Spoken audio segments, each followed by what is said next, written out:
and go back live now and wait for the signal to come back to that. Yeah, we're on. We're on now. Okay, so we're back live now. Sorry for the disturbance in broadcast there to anybody who's listening to us outside. I'm Councillor Charlie Keek, I'm the Mayor of Wakefield, and what we've decided to do to make sure that we don't have any further interruptions in the connectivity, we're going to take the business items on the agenda and return back to the questions that one or two councillors have still got outstanding to Councillor Mrs. Jeffrey on her report. So I'm now moving on to agenda item number 8, which is to consider the recommendations and the appointments panel with regard to the position of Chief Executive. Is the report moved? Move the report, Mr. Mayor, and obviously want to say a few words. Yep. When it's seconded. Okay. Is the report seconded? Second the report, Mr. Mayor. Okay. So I'm going to come back to Councillor Mrs. Jeffrey to have a few words on the report, please. Yeah, moving this report. Obviously, it's really good news that we're recommending that we have a new Chief Executive. Andrew Bolshin is our preferred nomination for Chief Executive. Andrew has worked unstintingly this year, day in and day out in the Town Hall, dealing with everything, and he's a really worthy appointment as Chief Executive, and I'm delighted that we had a really strong interview panel who unanimously supported Andrew in this position. So I move the report, Mr. Mayor. Thank you for that, Councillor Mrs. Jeffrey. I'm going to take is there any questions relating to the report on agenda item number 8? Okay, and now what I'm going to ask is the report moved? Move the report. And so, given that no member has spoken against it, I will take this as an indication that the report has been approved. As stated in my announcement, I will now take agenda item 16, which is to note a report by the leader of the council detailing minor changes made to the cabinet and government arrangements for 2020. Is the report moved? Move the report, Mr. Mayor. Okay, and as Councillor Hemingway will come along hopefully and second the report. Is that right? Yes, second the report, Mr. Mayor. Thank you. Are there any questions relating to the report? Okay, is the report noted? And I will take that indication of silence that the report is. We shall now move on to agenda item number 10. I said turning his page over from agenda item number 9. And agenda item number 10 is on the page over there. Is the Wakefield Infrastructure Funding Statement Annual Report 2019-2020. Is the report moved? Move the report, Mr. Mayor. Is the report seconded? Second the report, Mr. Mayor. Councillor Dagger. Thank you very much. Are there any questions on the report? No, I'll take that to say that there's no questions on that report and the report is accepted. We're going to go on to agenda item number 11, which is the report of the Independent Remuneration Panel on members' allowances. It's pages 139 to 149 in the book number 5, I think it is. Is the report moved? I'll be moving the report, Mr. Mayor. I'd just like to say, in moving the report, I am recommending that Council does not agree to the panel's first recommendation set out on agenda page 146, and that we do not approve an increase in members' allowances. I'm also recommending that Council accepts the panel's recommendations 2 to 5 as set out on agenda pages 146 to 147. And just to add something further, the £32,000 that will be saved through this paper will be used to tackle digital poverty, so helping those children across our district who have no access to IT at home, and that will be supporting the campaign headed by Councillor Cummings, Byford and Isherwood. Thanks, Mr. Mayor. Thank you very much, Councillor Graham, for that one. Is the report seconded? Second the report, Mr. Mayor. Thank you, Councillor Miss Carrington. And before we move on to questions, members of the Cabinet to comment on the report, we're going to have the Leader of the Council, Mrs Jeffries. No, I haven't got anything to say on this report, okay. Mr Mayor. Okay, are there any questions relating to the report? If not, we'll take that. It's slightly out of slightly out of sequence here.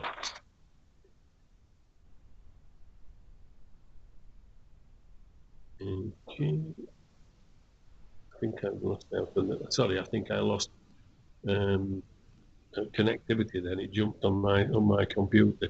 We're having a little bit of technical problems here.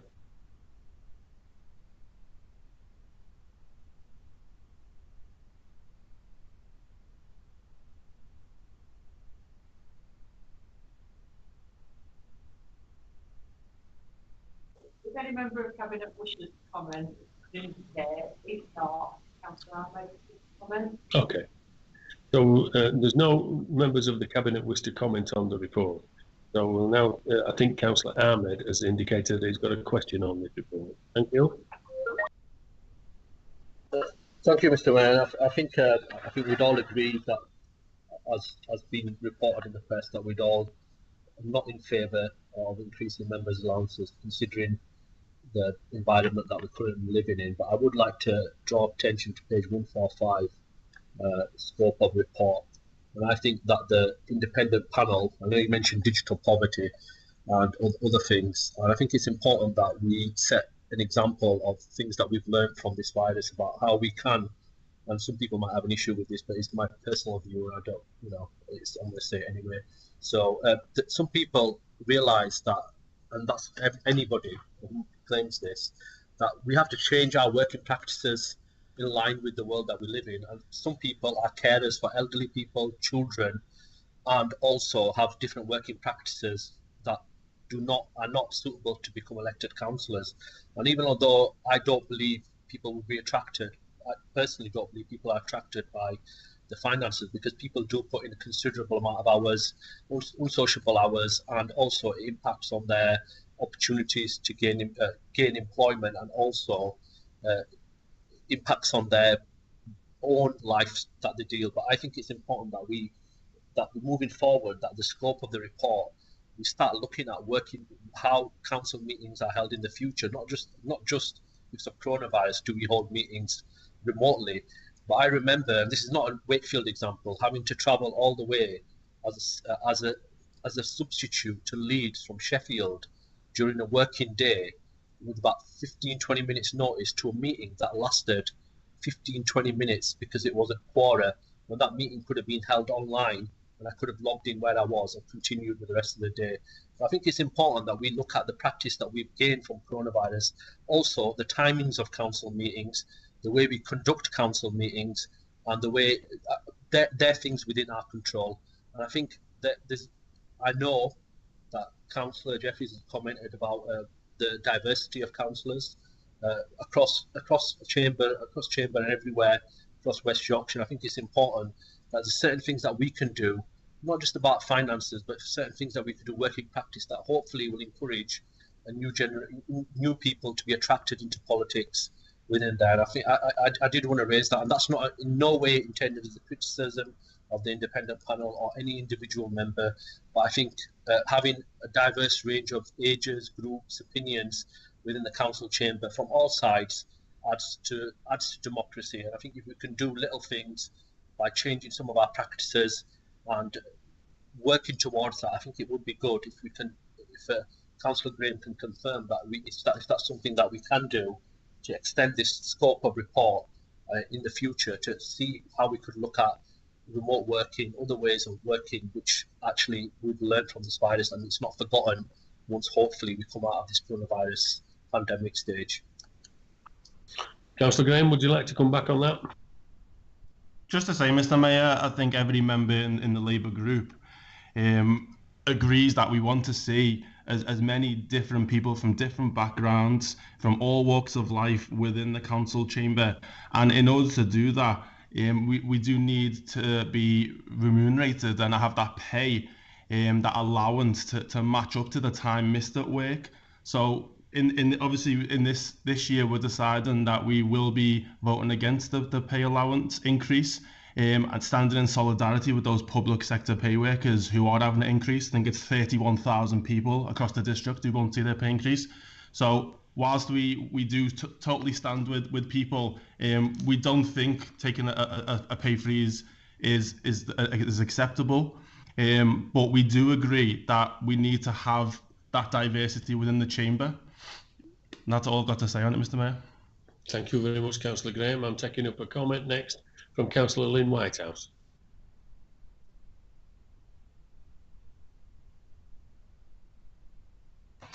Sorry about that. I just wanted to say that it's been addressed now by Councillor Graham. It was a comment about something that Councillor Ahmed had said rather, that I thought were quite derogatory, but I'll take it now as it's been answered. Okay, thank you. Thank you very much, Councillor Whitehouse. I'm going for another comment from Councillor Thomas, please. Sorry, Councillor Gordon. Sorry, Councillor Gordon. It's fine. It happens more often than I care to admit. And basically, I think, from my view, I'm inclined to agree with everything that's been said really so far by both Councillor Graham and Councillor Ahmed. I think my point would be is realistically what really irks me, and I'm sure you've all heard me say this many times before, is the fact that there are still substantial sort of pockets and streams of ways in which the council fritters away money. And for me, realistically, like when we're looking at an independent remuneration panel's report on how we could effectively give ourselves a pay increase, obviously, as has been said, everyone here has the same view on that, broadly speaking, at this moment in time. I just find it very difficult that when, for instance, still having paper agendas sent out and still having various bits and bats and other things where we could actually just cut on costs. And if we are going to be in future looking to bump up remuneration for our duties, and as has been said, I mean, we all spend a significant amount of time doing that. I'm not suggesting we shouldn't be remunerated for that. But if we can actually identify areas that we could perhaps save to fund that rather than to sort of just go up in line with whatever's put forward to us. And again, I think this also sort of comes back to what's been mentioned about the diversity of council as well, is we need to make sure that the council in itself, and I appreciate this isn't done in a way by any local authority, and it's across the board in England, the average age of a councillor is nearly 60 years old. And how do we actually encourage people from younger backgrounds to get into politics and get into local government? And I'm not saying that the way to do that should be through bumping up councillor allowances, but I think certainly looking at ways in which we can make the council chamber more accessible. And I know firsthand, having worked when I was first elected to Wakefield Council, I was working full-time at the University of York, and one of the reasons I left that job was because it was just not feasible to be trying to be in committee meetings, ward meetings, full council meetings. And yes, there's statutory provision to have time off for civic duty, but, and as I'm sure many of you all know, often what we do goes above and beyond the statutory time that we're allowed off. So how do we actually factor that into this conversation too? It's something that I think when we're looking at the sort of scope going forward, that we should sort of maybe address that. Thank you very much for that, and apologies once again, Councillor Gordon. Yes, Mr. Mayor, I've got a point of clarification here. I'd like to know what Councillor Whitehouse meant by derogatory term. Maybe her understanding is something that I've not said, because I'd like a clarification before we move on, what she meant by derogatory terms. Okay, Councillor Whitehouse, can you just explain that, please? Well, I think it was the part about some people shouldn't be councillors. Adrift of that, but I don't want to get into an argument in chamber. I don't think it's the forum to do so, but I do think you need to be careful in how you describing whatever you're wanting to say, shall I say. Okay. But it were answered by Councillor Graham what I was going to say. He spoke about it and he'd answered my question anyway, which I explained in my comment. You did. Thank you for that. No, Mr. Mayor. Before we move on there, I think it's important that I have a point of personal clarification, which is I've not made that comment. I think you should replay that. There's no one in this council chamber that I don't think should be a councillor. Or it's not my view to comment on anybody's individual council or refer to that. And I don't know what you're referring to, but if you would like to clarify that, because it's important that you made a comment on a public forum that made a derogatory term. I think you need to understand what a derogatory term is before we move on there. And if I'm not going to allow this situation to be brushed over, because you've said I made a derogatory term. I've not made a derogatory term. I believe if whoever has won an election is entitled to be a councillor. It's not my opinion. It's that matters in this situation. The public's voted for you. I do not have a personal opinion on anybody in this council chamber or whether there should be a councillor or not. Is this going to be allowed then, that we're having a conversation?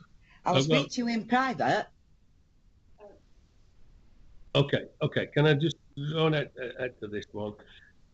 Obviously, Councillor Ahmed, it was clarified that it was misinterpreted. The point that she was going to make was answered by Councillor Graham, and I don't think that he got misinterpreted by saying that you'd made a derogatory comment, in the respect that he was saying that it sounded to her as though it implied that you were saying some people shouldn't. It's been clarified. Are you happy with that? Thank you, Mr. Mayor. It was just the point. It wasn't a point. The point I was making was about. I think people forget what diversity actually is. It's a range of councillors, group of councillors, and let's clarify something. Just because there's certain ethnic minority councillors that exist, doesn't mean that the party is no less or more racist. So if that's the point that you're making, let's get that out in the open and let's speak as it is. Let's call a brick, yeah. Okay. So I'm not going to allow someone to say I'm using derogatory terms when I haven't. I didn't take it what you said was derogatory. I understand what you said. I think it was either interpreted by somebody who will take it up with you privately. But Councillor Graham answered her point, and I think the clarification is that the fact that it was misinterpreted what was said. Is that all okay with everybody? Okay. Thank you, Mr. Mayor. No worries. Okay, I'm going to move on because we were taking this to have one or two options to take this to the vote. But just to remind people what we're now going to vote, in light of what Councillor Graham said at the start of this agenda item, if you turn to your book in your books to agenda page 146, the recommendations to the panel under item 10 is to disregard item number. Are we saying item number 1? Yeah, as I understand it, Councillor Graham has moved this to say that the council does not accept recommendation number 1, but does accept 2 through to 5, and that is what you're going to have to vote on there. So once again, the recommendation that Councillor Graham is putting forward is to reject recommendation 1 on page 146 of your book 5, and to accept recommendations 2, 3, 4, and 5. Am I right in saying that, Councillor Graham? That's correct, Mr. Mayor. Thank you. So now then, which is effectively option 2. The members of the I'm going to go to the members of the controlling Labour group first, and do you wish to vote? And ask you if you wish to vote against the proposition that we've just put to you, or whether you wish to abstain. If you, the Labour group only, can turn on your microphones and state clearly now if you wish to vote against or if you wish to abstain. So as no members of the controlling group have voted against or have abstained, I'll take that all the members of the controlling Labour group are in favour of option 2, which is what we've said to you, recommendation 2 through to 5. And I'll take that, your silence, as confirmation of that. Thank you.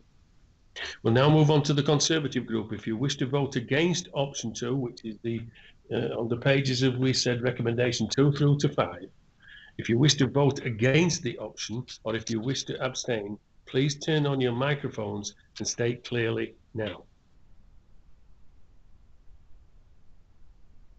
As no members of the Conservative group have voted against option 2, I will take this that all the members of the Conservative group are in favour of the recommendations, and I will take your silence as confirmation of that. If not, please indicate now. Thank you for that. And finally, I will now turn to the two members, the Liberal Democrat member and the independent members, for their vote. I will ask first Councillor Gordon if you would like to turn on your microphone and state clearly if you wish to vote for or if you wish to abstain for option 2. I'll vote for the same option, yeah. Thank you. And then we'll also opportunity to Councillor Womersley. Oh, sent his apologies. Yes, so yeah, right. So we'll move on now, and that means to say that option 2, which was the recommendation 2 through to 5 on the pages that we indicated, has been agreed. We'll now move on to agenda item number 12, which details the procurement strategy for January 2021 to March 2022.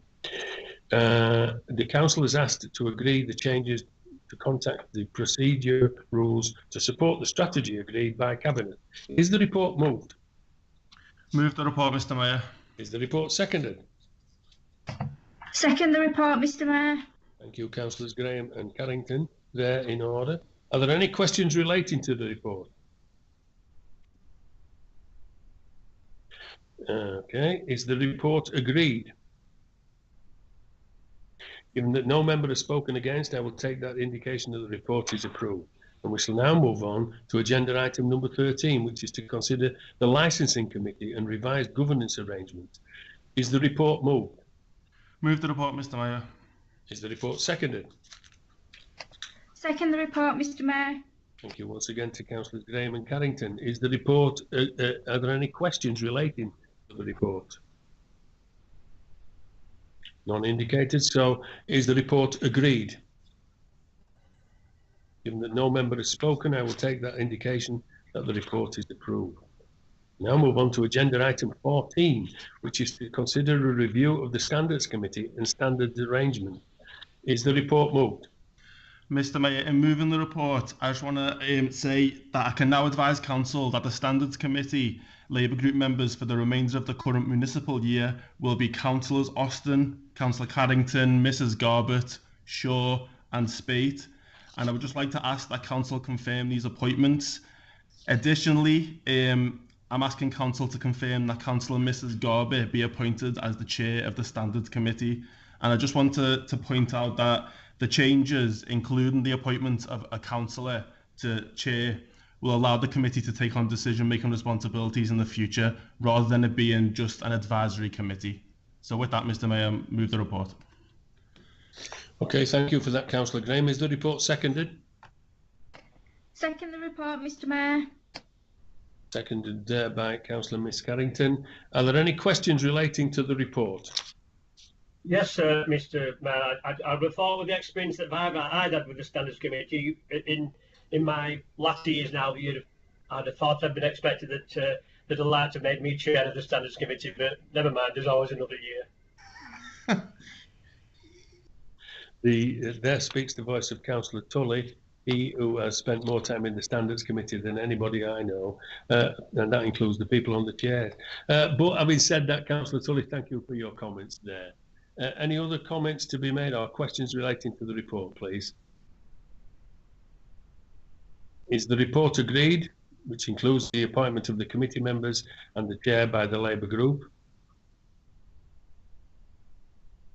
Given that no member has spoken against it, I will take that as an indication that the report has been approved. We'll now move on to agenda item number 15, which is a report to approve the salary package for the Corporate Director for Regeneration and Economic Growth. Report moved. Yeah, move the report, Mr. Mayor. Once again, Councillor Graham moving the report. Is the report seconded? Second the report, Mr. Mayor. Again by Ms Carrington. So, are there any questions relating to the report? Okay, is the report agreed? No member has spoken against. I will take that as an indication that the report has been approved. That is the business section done on the report, and so we still have live feed. So we can now return to the people who made questions earlier on to reply to Councillor Miss Jeffrey in her report, if you will. I'd already taken on the list that I had down as Councillor Ahmed and Councillor Stansby. I had next up on that to be speaking to Councillor Mrs. Jeffrey on her report as Councillor Graham. Thanks, Can Mr. I Mayor. just sorry, Michael. Can I just respond to Councillor Stanby? I didn't actually answer. Oh, sorry. her We got comment. cut off. Yeah. Right. When I was talking, Nick, about public sector pay, yes, I do feel that the people that work in the public sector need an increase for the work that they've done, but it wasn't in any way against the business people and the self-employed people. They deserve it as well. And the point I was making was that the government have wasted all this money on dishing out contracts to their so-called mates in the business sector and not looking after the people that really need looking after. And you did say you didn't want to be political about the food banks. So I won't say how hard-working my Labour group have been feeding all their communities. Thank you for that, Councillor Jeffrey. I'm on to Councillor Graham next, then replying to Councillor Mrs. Jeffrey's report. Thanks, Mr. Mayor. I just want to make the point that Councillor Stansby earlier, she keeps saying we don't want to make things party political. Well, some things are party political. When you've got Labour MPs voting to feed hungry children in the school holidays, and you've got Conservative MPs voting against it, that to me is party political. I think that's disgraceful. In terms of what Councillor Ahmed was saying in response to Denise's report, why is this coming up now? I too praise what Marcus Rashford's doing, and that's my question to Denise. I'm sure she feels the same. It's absolutely amazing what he's highlighted and the help that he's getting these children. But it's not. If you don't want to make a party political, then don't. At the end of the day, the social security at the minute has never been in a worse state in this country. Wages have never been lower, and the standard of living has never been worse. So to ask what's changed and why we need this extra food for children now, I don't know if Councillor Ahmed doesn't know that these things are happening. I don't know if he's ignorant to it or whether he just chooses to ignore it. And the second point was on the public sector pay freeze. It was just a comment. Again, it's back to Councillor Stansby pitting private sectors and self-employed against the public sector. We're not asking public sector or taxpayers to pay for pay rises. Everyone deserves a pay rise in line with inflation. Otherwise, the standard of living just gets worse and worse. And when you look at the money, I think Denise just took the words out of my mouth, the money wasted on PPE and this faulty track and trace system, which just doesn't work, that could have been used to pay for it. The pay freeze is only going to save 1 billion to 2 billion over the next year, but we've wasted billions on top of billions on those two things I've just outlined. So that's just what I had to say. Thank you very much, Councillor Graham. I'm going to give a bit of leniency on this now. I'm trying to address it to comments and questions on the leader's report, please, if we can. And I'm going to take next, who was on the list, I had down, Councillor Swift. Thank you, Mr. Mayor. I wanted to welcome the leader's statement on the National Infrastructure Commission's recommendations to prioritise regional and local transport improvements over HS2 and NPR. It was disappointing, unfortunately, that the media have largely ignored the Wakefield statement by the leader and concentrated instead on the fairly predictable chorus coming from the pro-HS2 lobby. There's a great deal more that could be said on that if the issue comes up under any of the other headings on today's agenda, Mr. Mayor. But given the pressure on time, I'll confine myself simply to comments on the leader's statement and leave it at that. Thank you, Mr. Mayor. Thank you for that, Councillor Swift. Up next, unless Denise, you want to do a reply to those so far, I've got Councillor Thomas. Gordon. It's fine. It doesn't matter now. It's already been addressed. Okay, sorry, Councillor Gordon. And then finally on this one, I've got a latecomer here with Councillor Shaw. Sorry, Mr. Mayor, I'll be really brief, but after listening to some of the sort of non-political points of view, I really thought I needed to make this comment because of my area is one of the most deprived areas, and we've been out there feeding children in school holidays for a number of years now, and we've also been feeding a number of people with food banks. But what Councillor Ahmed said about all governments, I do agree about all governments. We always call our government out. But just for Councillor Ahmed's point of view, one of the big reasons that we're in this mess is we've just endured 10 years of austerity forced on people by their government. And austerity, we were told, was because we couldn't borrow any more money. We had to take the pain. Now look, we get into a position and look at the amount of money that they've borrowed to spend on their people and wasted on their people. It's just amazing. I don't think we should ever forget what they've done through austerity, and we will not forget when we're feeding our people, our children, and through food banks. And I wanted to make that point, Mr. Mayor.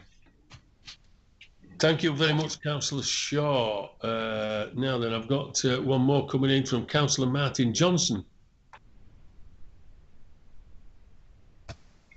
Thank you, Mr. Mayor. I'd just like to agree with what Denise and Michael has said regarding Marcus Rashford, even though he's a Man United player. But it's a sad day when a footballer has to do that, and the government can't see the need for helping our children who are struggling and families.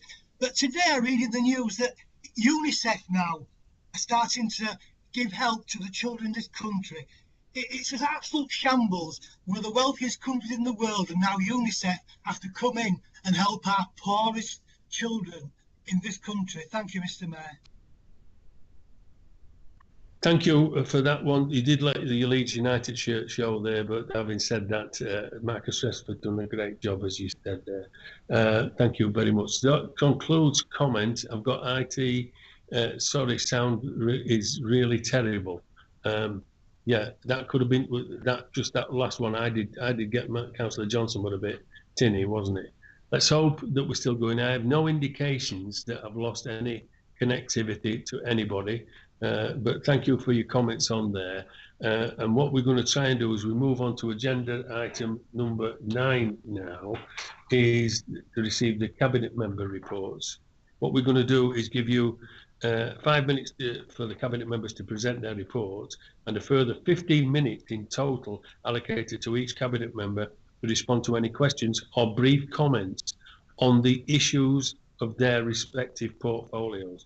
So once again, I'm saying to members, try a question or a comment about that report, please, if you could do. So we're going to move on to the first report. Is from Councillor Hemingway, the Deputy Leader and Portfolio Holder for Climate Change. Councillor Hemingway, could you please introduce your report to full council? Thank you, Mr. Mayor. In moving my report today, I wish to draw members' attention to pages 12 to 14, and specifically Project Verdant. This is a project that's still at a high-level conceptual stage, but it's a really exciting piece of work which I wanted to bring before council today to demonstrate and show in a bit more detail. So Verdant is going to be about linking up our green spaces more strategically, but also on a wider level, linking our climate and environmental efforts together with the high-level objectives of enhancing biodiversity, of increasing green space provision, of making bigger, better and more joined-up habitats, improving the well-being and mental health of residents, as well as locking away carbon and improving air quality. At the core of it, we're going to be engaging with other community groups, volunteers and residents across the district to try and make this a whole district effort and not just something led and done mainly by the council. The project's going to be developing in tandem with the Climate Change Action Plan, and I will of course keep members updated on the progress of this. Moving on, I just want to thank elected members who attended our focus group on climate change towards the end of November. We had 30 members in attendance and got some really good feedback. Had an excellent discussion. Yourself was there as well, Mr. Mayor. And we've got a number of questions which are going to form part of an FAQ, which will be circulated to all councillors soon for your information. Finally, I'd just like to wish everyone a Merry Christmas and a Happy New Year, and I'll wind up my report there, Mr. Mayor. Thank you very much for that, Jack, and a very Merry Christmas to you too. Are there any questions or brief comments to the report? If not, thank you very much for that, Councillor Hemingway, and I'm going to move on to the next portfolio holder, which is for adults, health and well-being. I'm going to call on Councillor Mrs Heptonstall to please give your report to full council. Thank you. Thank you, Mr. Mayor. As you can see, there's lots of information contained in the report. However, in moving this report, Mr. Mayor, I'd like to acknowledge all the staff, volunteers and carers within my portfolio as we're approaching the festive season. It's been a really difficult year for us all. I know that when the first lockdown was announced in March, few of us could have predicted the extent of the difficult months that were to come. I'm very fortunate to work with excellent teams within adult services, public health and the housing needs service in what has been an exceptionally busy year. Myself and Ros cannot thank you all enough, particularly all those who will be supporting our residents throughout Christmas and the New Year period. I'd also like to take this opportunity, as Andrew Bolshin moves into the position of CX, to thank him personally for all his dedication and his support within adults and health. So with that, Mr. Mayor, I move my report and I'm happy to take any questions. Thank you. Thank you for that, Councillor Mrs Heptonstall. Are there any questions or brief comments on Mrs Heptonstall's report? I've got a comment here from Councillor Nick Farmer. Thank you, Mr. Mayor. I'd like to personally thank Councillor Heptonstall for organising the COVID information briefing on Monday, and also a special thanks to Anna Hartley, the Director of Public Health for Wakefield, for the information supplied. It was great to note that there will be some vaccination hubs coming very shortly to our side of the district, as well as the other side of the district. And fantastic to hear that an 88-year-old grandfather from South Kirby has been the first person vaccinated in our area. There's only one way out of this pandemic, and that is a vaccine. Not only should we be grateful for the frontline National Health Service, the care workers, but also to our scientists. I'm sure you and the Labour Party would like to join me in thanking Alex Sharma, who's the Business Secretary. In July of this year, he decided to opt out of the EU vaccine scheme. He was accused of putting Brexit ahead of saving lives from opposition parties. His decision has been vindicated. He negotiated deals with 40 million doses of the Pfizer vaccine on July the 20th and amassed over 350 million from 3 separate developers. If we had stayed in the EU scheme, we would have had no doses to buy, no decision on doses to buy, or price, or delivery schedule. They are not expected to start rolling it out until next year, and by that time, hundreds of thousands of residents in the UK, including residents from the Wakefield district, will have had their second jabs. Throughout this pandemic, there have been many arguments about what is right and what is wrong, and about decisions, but surely we can all agree, in this particular instance, Mr Sharma's decision to go it alone has clearly been vindicated. Thank you, Mr Mayor. Thank you for that, Councillor Farmer. And also earlier on, one of the earlier meetings, I understand you were one of those that tested positive. Are you all clear now and all out of the neck of the woods? Yeah, I am. Yeah, I'm sure you'll all be very happy with that. About that. What is it all? No, it's just it's good for anybody that's suffering from it. It's just basically you just get very tired very easily. But there's always positive that I can lie on the sofa and my better half can make me a cup of tea, can't you? Well, I'm only joking. I'm only joking. Well, you take part in the council meeting, no doubt. But having said that, can I also echo the support for Anna Hartley and her team? I gave them the first ever virtual Mayor's Thanks Awards earlier on this year, and again reminding councillors that any of the council departments that we feel that they want to nominate for a Mayor's Thanks Award, though it's only done online now, we make it as special as we can for them. Thank you for that, Councillor Farmer. I'm going to go get this to Councillor Gordon next. Yay! It's more of sort of just a tangent really off of what Councillor Farmer's said there. I mean, I'm pretty sure he's an intelligent man and probably knows the claim that he's just made is absolutely bogus. It's not correct that the UK is able to approve a Pfizer vaccine more quickly because of Brexit. Under European law, the UK was permitted to act independently to approve a vaccine in an emergency. And I just hope that all cabinet members, and I'm sure this will be the case, the council are preparing for whatever happens coming January, whether we end up with a deal or not. And I think it's just really sort of slightly worrying that we've already seen an economic impact due to COVID on the economy and subsequently the strain that that's putting on local government. And it's just really disappointing to see someone who's hell-bent on trying to get vindication for Brexit to now try and use COVID and a vaccine as some sort of means to justify it, really. Okay, thank you very much for that, Councillor Gordon. Again, I'm coming next to Councillor Mrs. Rowley.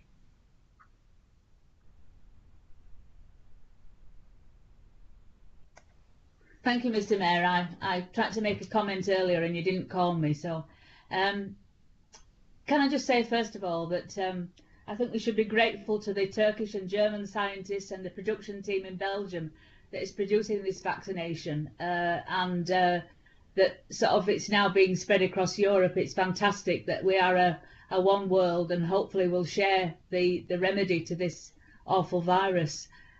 What I wanted to comment on was that I had a presentation at lunchtime and Anna Hartley participated, and I was just saying how frequently she's actually kept in the dark, or that public health are actually informed 2 minutes before it goes into the media. And I think it's appalling that local authorities and public health staff have not been involved more in this whole process, and I think it would have been much more efficient had they been. And even now they're consulted really at the last moment, if at all. I think it's enormously sad.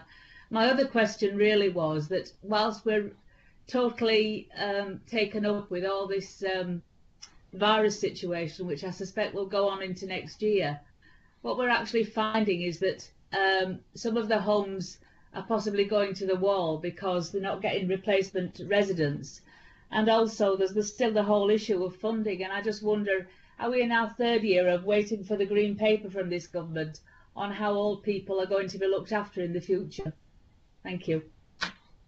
Good point. Yeah, especially the bit about using the local authority to be the track and trace. I personally think should have been done from day one. And do you want to come back on any of those comments, Councillor Eppenstall? Yeah, thank you, Mr. Mayor. Just to say that I totally agree with Olivia's initial comment there, so thank you for that, Olivia. And also in terms of the white paper, as you know, last year I stood up in the council chamber and moved a motion around the request, if you like, for an adult social care paper. And as I've said many times, you know, I can't believe that we're still waiting, and it's something that we will continue to push for. So thank you for raising that again, Olivia. Thank you. Are there any other comments or questions or brief comments on the report to Councillor Heppenstall? I've got Councillor Betty Rhodes. Thank you, Mr. Mayor. Just to add my comments and thanks to Public Health and Anna Hartley and her team, and indeed, as the leader said in her report, all the people from our own council, workers who were diverted to be used to support the people in distress in terms of the COVID virus and the deaths and the horrible time that they've been through. And I think they all deserve our gratitude on that. I just want to come back in on the COVID situation. And actually, you know, yes, it's very welcome. We can't wait for it to happen. It's very important that we keep spreading the message out in our community about the vaccination, and at the same time, through such as Anna and her team and Faith, actually get the message out there in our communities about trying to undo any misgivings or misinformation that may be out there, putting people off. it's important that that message is sent out to everybody. And, you know, I don't want to go back in history. We've had the debate about issues of COVID and what's happened and the children's meals and etc., etc., etc. We don't want to be looking at blame cultures. We want to be moving forward. But at the same time, as you've said, Mr. Mayor, we all learn from history. And the first history in terms of schools and stuff being taken away was when the milk was taken away by Prime Minister Thatcher. And now we've got school meals that are being supported locally through our council and through our communities and food banks out there. And I think at this particular time, it's important as well that we recognise all the volunteers across our wards who are doing such magnificent work. And it's a shame in this century that we're having to consider how we can feed children and how we can look after the elderly. Because the governments, I have to say, the only way they think of funding the elderly, coming back to Olivia's point about the long-awaited white paper, is to impose as much as 3% on local councils through the council tax to pay for it. If that's not a delegation of responsibility for the care of our elderly, I don't know what is. And that's all that's happening at the moment. And people need to realise that that 3% is being put on to local councils to pay for elderly care, while the government have wasted money, and I won't go back into all that again, but it's important that people know that, Mr. Mayor, and I thank you for the time, and my thanks to everybody involved. Thank you, Betty, for that. Any other questions or brief comments on the report? And no, I'm going to thank you, Councillor and Mrs Septonsdorf, for that report. Next report is the portfolio holder for children and young people, Councillor Mrs Isherwood, or as we know you, raffle ticket winner. But would you please introduce your report to Council? Thank you, Mr. Mayor. And in moving my report, I first of all want to thank all the staff that have worked so hard and so well during this pandemic. It's been particularly difficult, but they've shown such a resilience in the face of the pandemic. And I think Richard and I want to make it quite clear to them how much we really appreciate all the hard work that's been done, and hope they have a really, really happy Christmas. I also want to thank all those members who contributed to the digital poverty. This was born out of a young man who came to the Children and Young People Partnership Board, who identified digital poverty as a major problem for young people in the district. It was further identified as a priority by the Build Our Futures Summit, which I'll be reporting on at the next council meeting. But this is a summit organised by young people's organisations across the district. And I'm pleased that we as a council are able to respond in such a positive way. The young people have now called this WF Connect, and there's a website that you can visit to see what is happening with it. We're actually going to be moving on to asking people to donate their old laptops to the project as we move forward.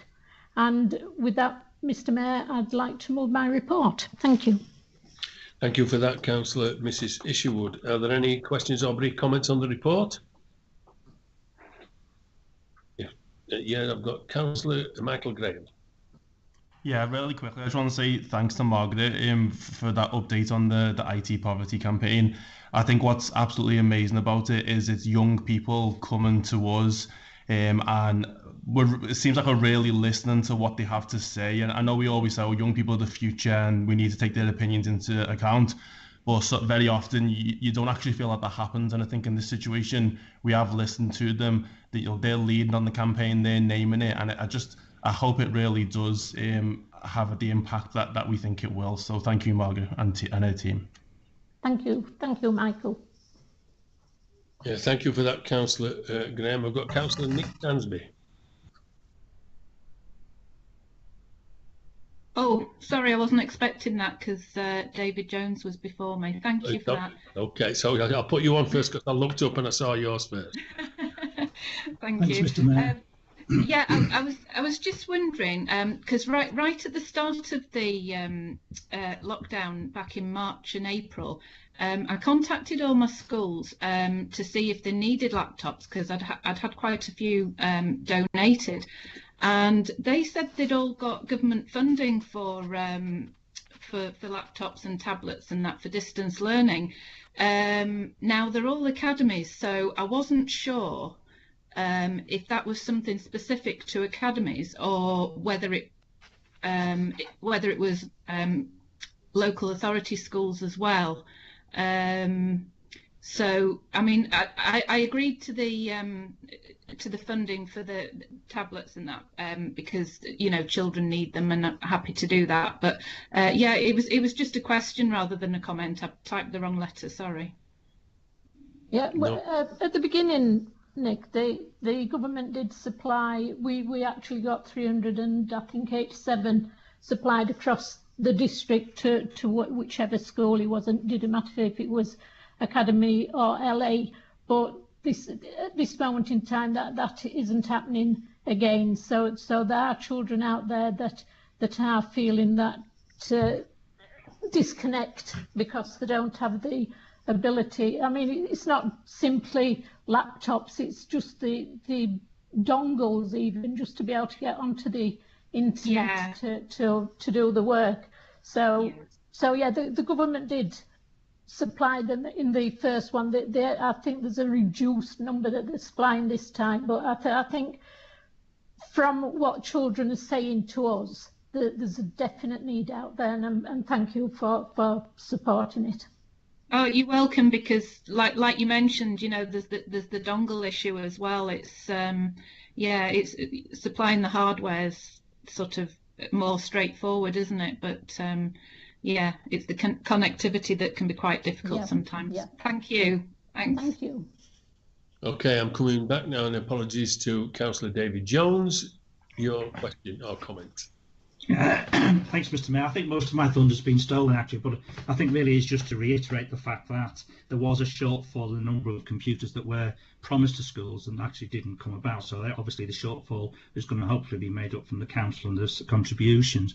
But I think it also highlights as well the issues on connectivity, because I think, yes, on one sense it is great for being able to sort of distribute laptops, but then being able to get access onto Wi-Fi, and that is a separate matter. And I think yet again it's sort of raised further issues and questions about where we should be going in terms of ensuring that all young people, all families, are able to get access to the internet, which is affordable, which I seem to recall was part of an election manifesto last year. And clearly this is showing that we do need to really upgrade our sort of infrastructure. So thank you, Mr. Mayor. Thank you for that, Councillor Jones. We've got next a comment from Councillor Mrs. Maureen Cummins. Thank you, Mr. Mayor. Margaret, can you just confirm that during the first lockdown, and you've just mentioned that a figure of 387 computers were actually supplied by the government. My understanding is that 80% of those computers were taken back by the government at the end of the first lockdown. Is that correct? Did you hear that? Yes, I did pick up what Maureen said. Yeah, yes, that is correct. They were taken back, and they've greatly reduced the number going out, which is why we are in this position now, which is why we're asking for the support. Sorry about that, Councillor Cummins. Your audio there was a little bit interrupted, but you got your question through to Councillor Mrs. Isherwood. Are there any other comments to introduce on Councillor Mrs. Isherwood's report? If not, thank you very much for that, Councillor Mrs. Isherwood, and we'll move on to the next portfolio holder, which is for Culture, Leisure and Sport. And in the absence of Councillor Spate, her deputy, Councillor Mrs. Masterman, would you like to introduce your report to Council, please? Yes, thank you, Mr. Mayor. Just a couple of points in the that I want to highlight in the report. The light-up celebrations, they were marvellous and a great success. It was a real shame that we couldn't let people know, but we've had really good feedback from the light-ups. Ossett Town Hall looked fantastic. Thanks to the team who worked to deliver this. My second item is cataloguing of the John Goodchild, if I can put my teeth in, collection. It's moving along nicely, despite challenges thrown up by the pandemic. I chair the steering group and they're currently working on a business plan and a visioning document to try and access more funding to support their efforts. Councillor Spate and myself would like to say a special thank you to all staff in arts, culture and leisure for showing flexibility and resilience throughout the pandemic. Many staff were deployed to other areas to support other frontline services. Staff across all the council have also been exceptional. We wish them a happy and restful Christmas and hopefully a much improved new year. I extend this to all elected members. And with that, I move Councillor Spate's report. Thank you very much, Councillor Masterman, there on that one. Can I say that when I went around filming for the Mayor's virtual Christmas message, we did the original sort of light switch on at Castleford, but also that looked brilliant with the changing colours of the library there, but also Pontefract Town Hall looked absolutely fantastic as well. Up next, I've got a comment and a question from Councillor Nick Farmer. Thank you, Mr. Mayor. This basically, I think Councillor Spate's been dealing with this issue. It's regarding Wakefield Gym Club, who until recently operated at Thorn Stadium. As a result of the fire, they had to move out and go to temporary accommodation, which is not suitable. The existing legal agreement, which went back from 2009 until the present time, which I believe still had 11 years to run, was then, after legal advice, was torn up. Whatever the problems in communication between the gym club and the council, you and Councillor Spate, as cabinet members for culture, sport and leisure, should strain every sinew to keep the club at Thorn Stadium. It is clear that the club wish to continue at the stadium. They believe that the main area that they used was to be condemned. They've been at the forefront of sport for the last 34 years and put Wakefield on the international map. The club has produced 23 world champions, 35 European champions and gymnasts who have represented Great Britain every year since 1988. They also have gymnasts that have worked in the world-famous Circus du Soleil. They offer classes to over 1,000 children and a pathway to advancing their skills. And 85% of the coaches in the Wakefield Gym Club, which they also have one or two full-time staff. They obtained a grant of £400,000 from Sport England on the back of their success and achievements. In your reply that Councillor Spate sent to the Wakefield Gym, they said there was a substantial cost to the council for temporary works. Building a club relies on the skill and experience of first-class coaches. I implore the Wakefield Council to do everything possible so that the demise of this great club is not a legacy of the position held by the Cabinet Member for Sport, Leisure and Culture. Thank you, Mr. Mayor. Thank you, Councillor Farmer. With that, I did read the emails myself, but I'm sure that Councillor Masterman is going to make a reply to that, yeah? Yeah, Councillor Spate's fully aware of it, as is the Service Director for Culture, Leisure and Sport. Can I ask that Jackie comes back to you, Councillor Farmer? Yeah, that's no problem at all. Just another point I'd like to make is that the temporary accommodation, they've got to renew it, I believe, in January, and the Cabinet are making a statement later on in January. So there's a cause for it to be done pretty quickly, if that's possible. I'd hate to see the demise of an international sports club from Wakefield. Thank you. I agree with you there, Councillor Farmer. I'll express how urgent it is. Okay, thank you very much for that. Next, I've got Councillor Lynn Whitehouse. Sorry, I hope it's not too controversial, this one. It's just to let everybody know that we've got one more light up in Ward 14, which is on Friday the 18th, and it's lighting up 13th century church, what we have in our villages. So I'd like to see everybody there if they can make it. Thank you. Okay, Councillor Whitehouse. Obviously, that's got to be COVID compliant. Let's go on next to Councillor Olivia Rowley.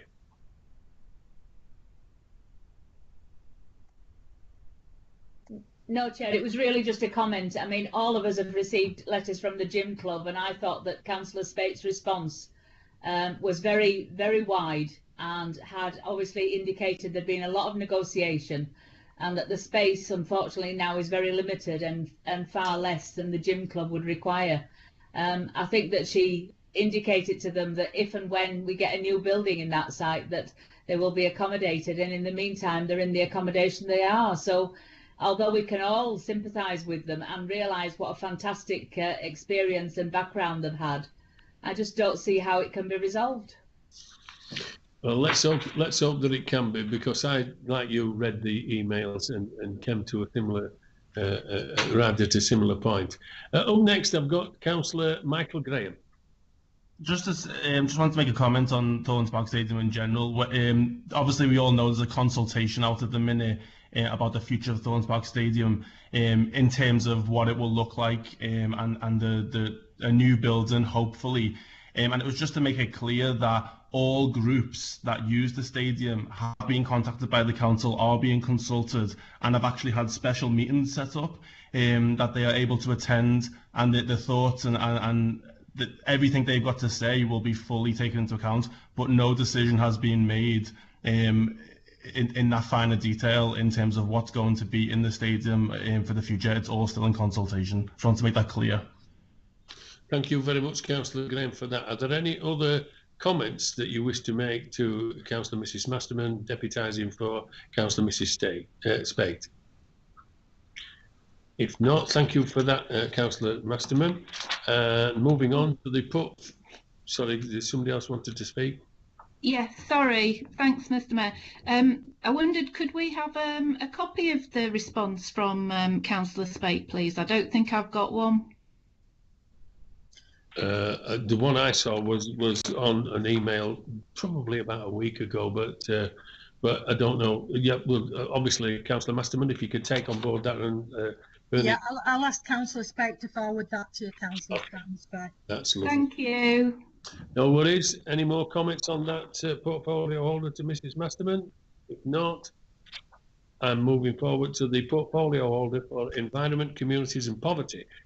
Can I ask Councillor Mrs Cummins to give your report to Council, please?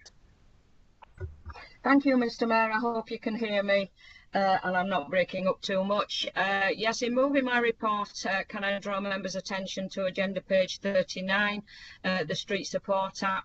The Community Safety Partnership funded this initiative, and I'm so pleased to report that following the launch, it's already received £820 in donations. And organisations benefiting from this include the Community Awareness Programme, which helps those people who are homeless, sofa surfing, or just struggling. Draw members' attention to agenda page 16, 16 days of action. It was very difficult this year to run an effective campaign, but we did manage to run a quite effective virtual campaign targeting those who are suffering financial abuse and abuse of older people. These campaigns will continue into the new year. Again, on agenda page 40, the White Ribbon campaign. The National Day White Ribbon Day was on the 25th of November, and as everyone knows, the campaign is Men Saying No Violence Against Women. And a plea, if any male councillors who are interested in becoming ambassadors, or in fact female councillors who want to become champions, then just visit the White Ribbon webpage where the information is on there, and I will circulate that information. Finally, I want to pay tribute not just to one food bank, not just to one area, but the 31 food aid providers across the whole of this district. All those volunteers who have run toy appeals for disadvantaged children in their areas and again across the district. All those packers and wrappers that have worked tirelessly up to Christmas, wrapping and packing food parcels, toys and other such items for those families who we know will suffer over this festive period. And with this council's support, we will continue to help those vulnerable families across the whole of our district. And as I've said on agenda page 43, I want to thank every employee of this council for their commitment during this pandemic. They've done jobs that they've never done before. They've helped out where they've never helped out before. So I would like to thank them personally for their commitment during this last 9 months. And of course, a Merry Christmas to all members of the chamber and staff. Thank you. Thank you, Councillor Cummins. We did have a little bit of trouble with the audio feed there. It did come in a bit of waves, but I think everybody got the gist of that. Can I also say to you that on the calendars that I'll be circulating around to every one of the members, I've managed to get on for the hate campaign, the Don't Hate, Be a Mate, the little poster that we judged for you. And so that's on the calendars as well. And hopefully people can see that for the next 12 months. I've got Councillor Gordon coming in with a comment, please.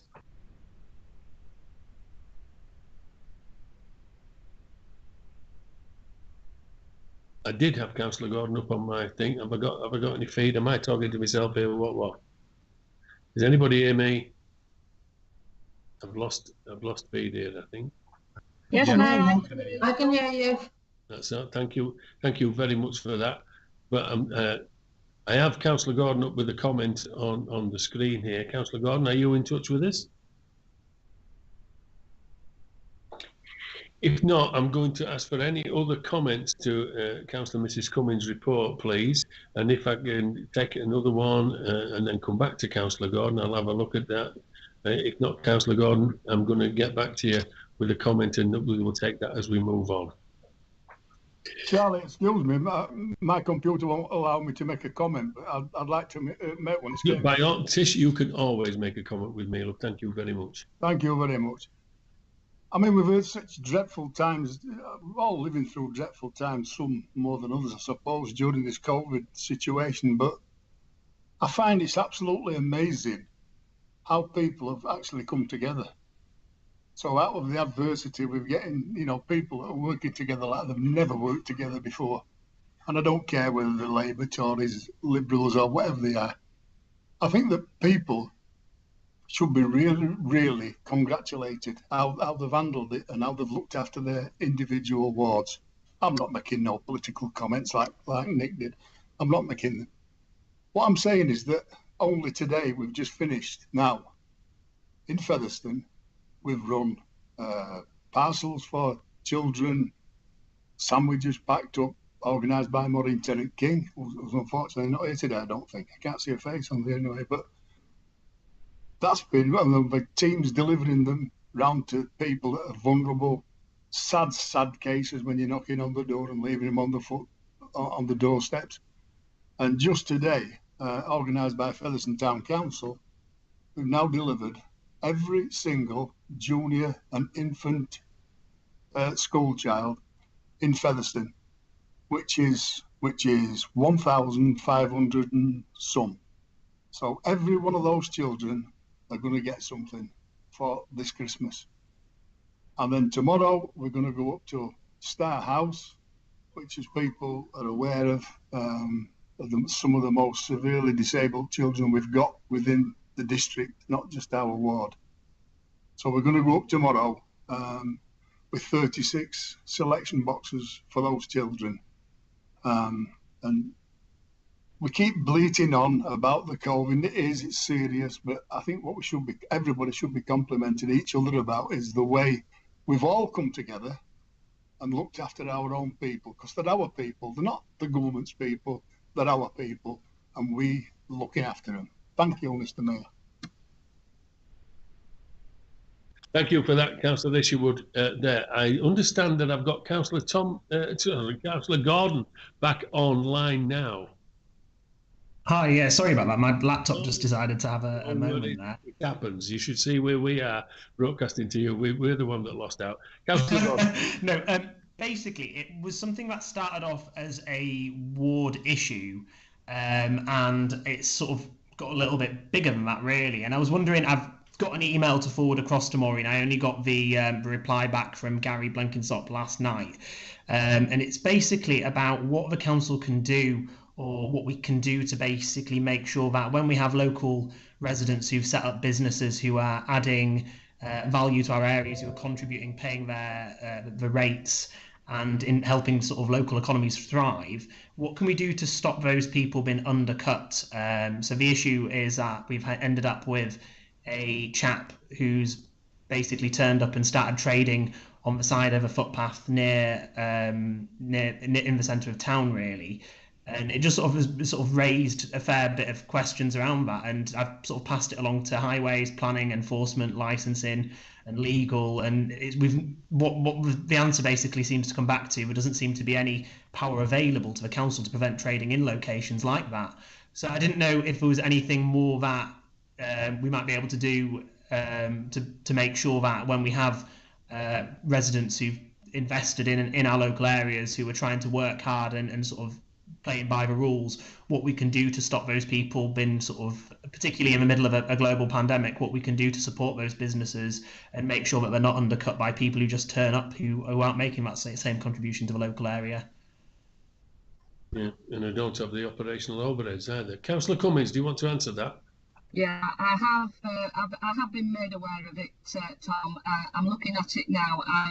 I do agree with what you're saying. I can't answer your question. I know that Gary has tried to give you a call to actually discuss it, but my first instinct, and I don't know until I look into it further, is that if somebody's parked on the forecourt of someone else's business, does that forecourt belong to the business, or who does it belong to? And that's not made clear in the response that Gary has sent to you. But it is something I'm following up, Tom, and I will get back to you. Thank you for that, Councillor Cummins. Are there any other? I've got a low. Sorry, my laptop crashed. Yeah. Thank you for that. Are there any other comments or brief questions to Councillor Cummins on her report? If not, I haven't got any more coming up. So we're going to move on. Thank you very much for that, Councillor Mrs. Cummins. And the next report is the portfolio holder for planning and highways. I'm going to hand you over to Councillor Morley. Will you please introduce your report to Council? Thank you, Mr. Mayor. I'd like to formally move my report, and if it's okay, Mr. Mayor, I just want to raise a couple of additional items. Yesterday, I was really pleased to go down to Normanton to see the launch of the council's new street lighting energy reduction programme. This is going to see 43,000 new street lights upgraded over the next 3 years. It's a 65% reduction in energy consumption, and it's a massive reduction in carbon emissions, 3,700 tonnes of that as well. It's a big scheme, like I say, it'll be over 3 years. Local members will be made aware of it as and when we move into your wards. So I think it goes a long way to help Councillor Hemingway in everything that he's doing over climate change with the council. So I'm really pleased. It's taken a long time to get to this position, but it's been well worthwhile. So say thank you very much to all the team within Highways that have achieved that. Moving on, Mr. Mayor, the leader has already mentioned HS2 in her report, but I do think it's quite significant, Mr. Mayor, what the National Infrastructure Commission published in their rail needs assessment for the Midlands and the North yesterday. They're basically saying what we've said in Wakefield all along, that HS2, the link up to Leeds, is not basically value for money. What they're saying is there's better options out there, especially with east-west connectivity. We've always said that in Wakefield, Mr. Ware. It's ridiculous that we've got cities and towns and areas that are just over an hour away, takes God knows how long to get there, but we have better routes to London than we do to our neighbours. So I'm pleased that report's come out yesterday, and I do hope that the government takes notice of that, Mr. Mayor. They're also saying that we need better infrastructure in regional and local rail as well, which totally we all agree with. But that's on the back of, Mr. Mayor, in the government spending review, the government have reduced spending on rail infrastructure by 10%. That's £1 billion over the next 5 years. It's absolutely astronomical at this time that they're doing that, Mr. Mayor, cutting in rail infrastructure. We've said for so many years in this area the difference we can make if we can get our Victorian lines replaced with modern brand new lines where we can get speed up, where we can get trains going faster on them. So I do think it's absolutely appalling what the government's done regarding all this. So with that, Mr. Mayor, I conclude my report. I want to wish everybody a Merry Christmas, Happy New Year, a safe New Year, and we'll see you all in the New Year. Thank you very much. Thank you for that, Councillor Morley. Are there any questions or brief comments on the portfolio holders report? I've got you down twice, Jack, but if you could condense them into one visit, then that would be good. Councillor Jack Hemingway, please. Thank you, Mr. Mayor. I wasn't sure if you received that first comment, so I thought I'd make sure you got it. But yeah, I just want to congratulate Councillor Morley on the street lighting PFI upgrade initiative. I think the switch to LED lighting is fantastic. It's going to save up to 4,000 tonnes of carbon and reduce the council's energy consumption by 65%. So it's going to play a really key role in our fight against climate change, and it's very much something to be welcomed. And I also fully associate myself with his remarks about HS2. I think it is time the government looked to get at HS2 coming up through our area. It would have no benefit for the people of Wakefield other than to tear apart the landscape. So I very much welcome an idea to switch that investment into regional and local rail networks. Thank you, Mr. Mayor. Thank you for that, Councillor Hemingway. Moving on to a question next from Councillor Samantha Harvey. Thank you, Mr. Mayor, and thank you very much for that beautiful Christmas card you sent out, and wish you and your family a Merry Christmas and Happy New Year. My question to Councillor Morley is, the local development plan deadline is approaching for the end of this year, this month. And just because the deadline was set before we know there was a second national lockdown, and the parish councils under Ward 18 feel that they have not been able to fully digest the implication for the area that been listed in the local plan itself. I'm just wondering whether Councillor Morley will consider to extend that development plan deadline by another month to give people enough time to actually have their say over the plan. Thank you. Councillor Morley. Yeah, Mr. Mayor, the deadline was set early on in December. We've already extended it till the end of December already because of COVID and the lockdown that took place throughout November. So the deadline has already been extended. It has been widely advertised. All local members were made aware of that. I think there has been more than sufficient time now. There still is a few more weeks to get submissions into that. And I'm sure even if something came in early January, would still take that into consideration. So I still think parish and local councils have time to put their submissions in. So I don't agree that any sort of, moving the deadline on another month would have actually any help when there's been so much significant time already, and we will still take submissions early in January as well after that deadline for probably a couple of weeks as well. So no, I don't agree to that. Okay, I'm moving on to next, a question from Councillor Lynn Masterman. Thank you, Mr. Mayor. Not directly related to your report, Matthew, but now that I've got you, I wondered, would you be so kind as to meet for a site visit in an area in my ward where there've been parking problems? Could that be sorted out? Could we arrange that? I'm always happy to come and visit Ossett, Lynn, you know that, and always happy to take on consideration regarding parking issues. Not saying we can always resolve them. The Council's Highways Department, we obviously have a yearly traffic regulation order report where we have a year's worth of work that we move around sorting parking problems out. But it'll depend on what the problems is in that particular area. I'm not aware of it, so I'm happy for myself and an officer to come out in the new year, speak to yourself and local residents, COVID safe obviously, and see what the issue is and see if there's anything that Highways could potentially do for a future programme. Thank you, Matthew, and thank you, Mr. Mayor. Thank you, and we're on to the next question, which is up from Councillor Nick Stansby. Thanks, Mr. Mayor. Can't believe I'm saying this, Matthew. It must be Christmas spirit or something. But yeah, well done on the LED lighting. That's great news. I've just got a question regarding it though. I believe there's an area in my ward that's already got them, and some of the residents were commenting that the lights were too far apart and that there were sort of quite dark areas. I think the LED lights are a little bit dimmer than the traditional ones. I wondered if anything had been done to look at that and assessed the sort of safety issues and that sort of thing, whether there were adjustments and that. Whenever we change street lighting, there'll always be a difference with the lights on the streets. I remember going back years ago, not that long ago, I suppose. But obviously, when we changed to the lighting that we've got now, I think it was like in 2004-05, it went from a very orange light to a very clear light. Once again, when we change this around, the lighting will change in any street.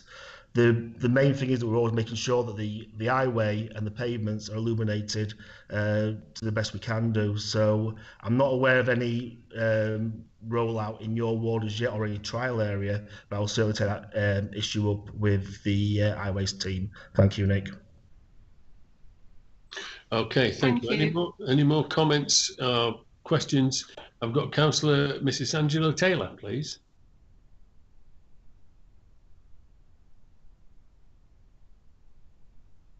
Councillor Mrs. Taylor, your question? Sorry, yes, sorry, I couldn't find my cursor. Sorry, could I just ask again, I've asked you before about this, Matthew, about getting a crossing put in from the outside of Ossett into the inside. The town centre is not accessible for blind people because there is no way to cross a road safely.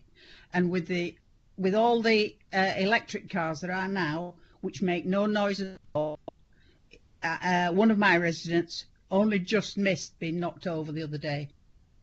We really need one way in, at least one way from the outside of the ring road on into the town centre, a safe way, a pedestrian crossing. Thank you. Yeah, Councillor Taylor, I do apologise. I don't recall you raising it with me, but sometimes my memory is not what it was. Have you, I mean, with everything like I always say, put the request in through member services and see what the answer you get. But when it comes down to crossings, it's not just a case of the highways never wanting to do it. Do we have the sight lines? Do we have the pavement width? It depends where you want the crossing to go and where it would be most well used. I think if you want to do me an email outlining some locations of a crossing, and I can certainly take it up with highways and find out if we can and why we can't, if it's not. So I think that'll be the first course of action, Councillor Taylor. Okay, thank you very much. Thank you. Any other comments or questions for Councillor Morley on his report? If not, thank you very much for your report, Councillor Morley. I'm going to move on to the next report, which is the portfolio for regeneration and economic growth. Can Councillor Byford please introduce your report to Council? Thank you, Mr. Mayor. Let's focus on the positives across the district, with lots of great work being carried out in these difficult times. Our business support team have performed above and beyond, ensuring that businesses who needed help could rely on their local authorities to process government grants and get them out to it quickly. A new warehouse development is starting to take shape on Wakefield 515. This warehouse is a speculative build by two well-known market leaders, and when this unit is completed, there will be up to 500 new jobs across the district. This just shows the depth of confidence that there is in Wakefield District. We believe that even in these COVID times, that we in Wakefield District will have exceeded 145 million of private sector investment into our economy this year alone, with much, much more in the pipeline for 2021 with some amazing, exciting projects. Other important roles undertaken by this local authority have included supporting our market traders. We've worked very closely with the market teams across the whole district, and this has been greatly appreciated by the traders and customers alike. But while supporting residents, our step-up team has had an unbelievably busy few months. They are now working closely with the Recovery Board, and they are working with the Help at the Hubs, as well as promoting and supporting and engaging with companies who are planning to downsize and lose staff due to the current financial situation. This has been complemented by our other great successful strategies, Gateway to Employment, Employment Hubs and Skill Up, all vital services at these very difficult times. I would also like to finish the report by mentioning the work carried out by the Energy and Home Owner Support Team. Their work in supporting our residents with more money in their pocket campaign, Warm Homes Fund and boiler replacement programmes are vital in these current times, again supporting our residents. I'm so proud of this council and everybody who works in it, and especially in regeneration and economic growth, for how they have responded throughout this year, supporting businesses, employers, employees, and most of all, our residents. Christmas is supposed to be a time of great cheer. This year there will be much less cheer about.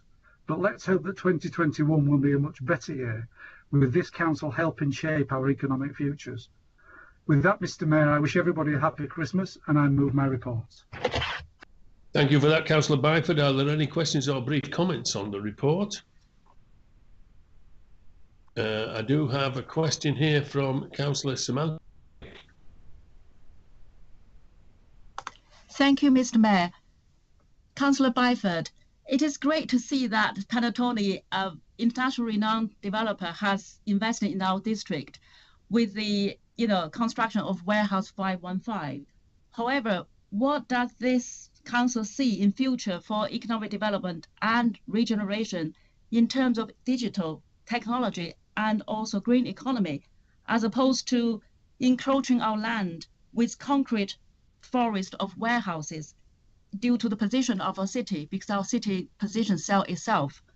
And how does this council plan to keep track of the emission, which will surely come into trucks moving in and out to and from these new warehouses? Thank you.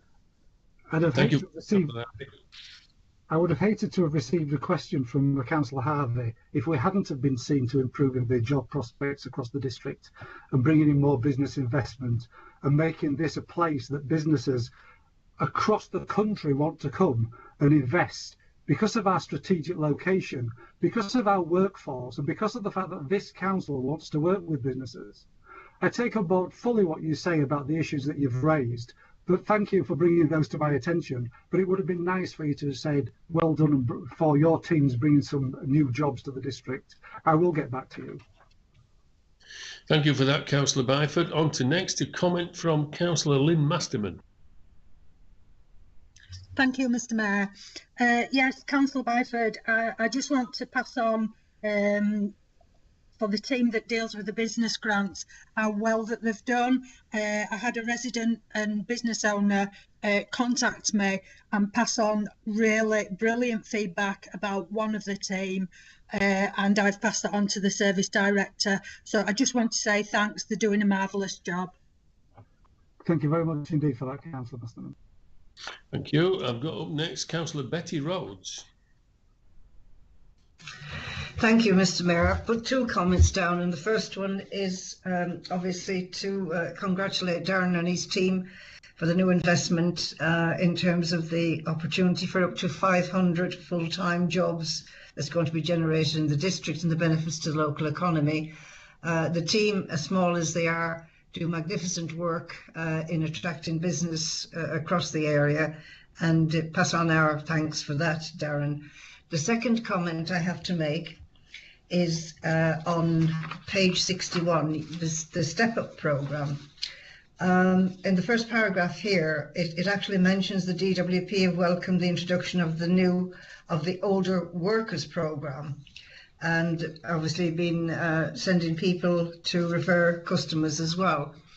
I very much welcome this, because I'm sure you're aware, I saw statistics within the last 24 hours, national statistics at that, which said that the unfortunate position through redundancies because of the COVID situation in business, the statistics showed that there was more opportunities for young people, age range 25, etc., to get back into employment than there was what was determined the senior people from 50 years upwards, which has caused devastation, obviously, to their working life and to their families. So I very much welcome the initiative, Darren.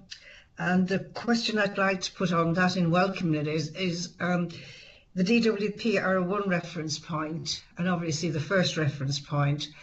Is there any other way that it can be publicised through the authority as a scheme that should be encouraged to go out to employers as well, referencing the last comment I made about the 500 jobs, etc.?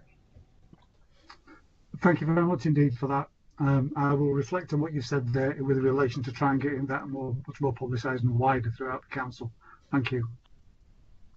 Thank you for that, Councillors Rhodes and Byford. Councillor Harvey, I did say at the beginning, you can only speak once. So what I'm saying to you is thank you very much, but I'm going to move on to Councillor Martin Johnson. Thank you, Mr. Mayor. Yeah, good news, Dan, on bringing job into the district.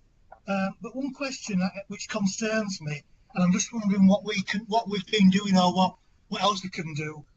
11,000 households have taken a mortgage payment holiday in the COVID months, and it could happen again. So I'm just wondering what's there to support these people that may find themselves in even more financial difficulty. Councillor Baird. That is an extremely good question, and I think that the term which was coined originally of a mortgage holiday, I firmly believe that it was done for all the right reasons when this was introduced, but we have to remember that it's not a holiday, it's a deferment of payment, and that for every day you defer payment, interest is still being calculated, and at the end of the day it will still cause a massive impact for people. And I didn't quite realise until quite recently that if you take a mortgage holiday, when you start to repay when you start making repayments again on your mortgage payment will have increased.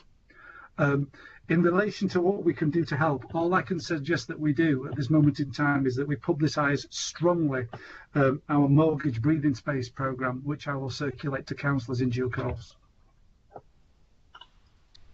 Thank you for that, and a good question, yeah, about Councillor Johnson. Thanks, Dan, for that. We're going to come on to a comment next by Councillor Shaw.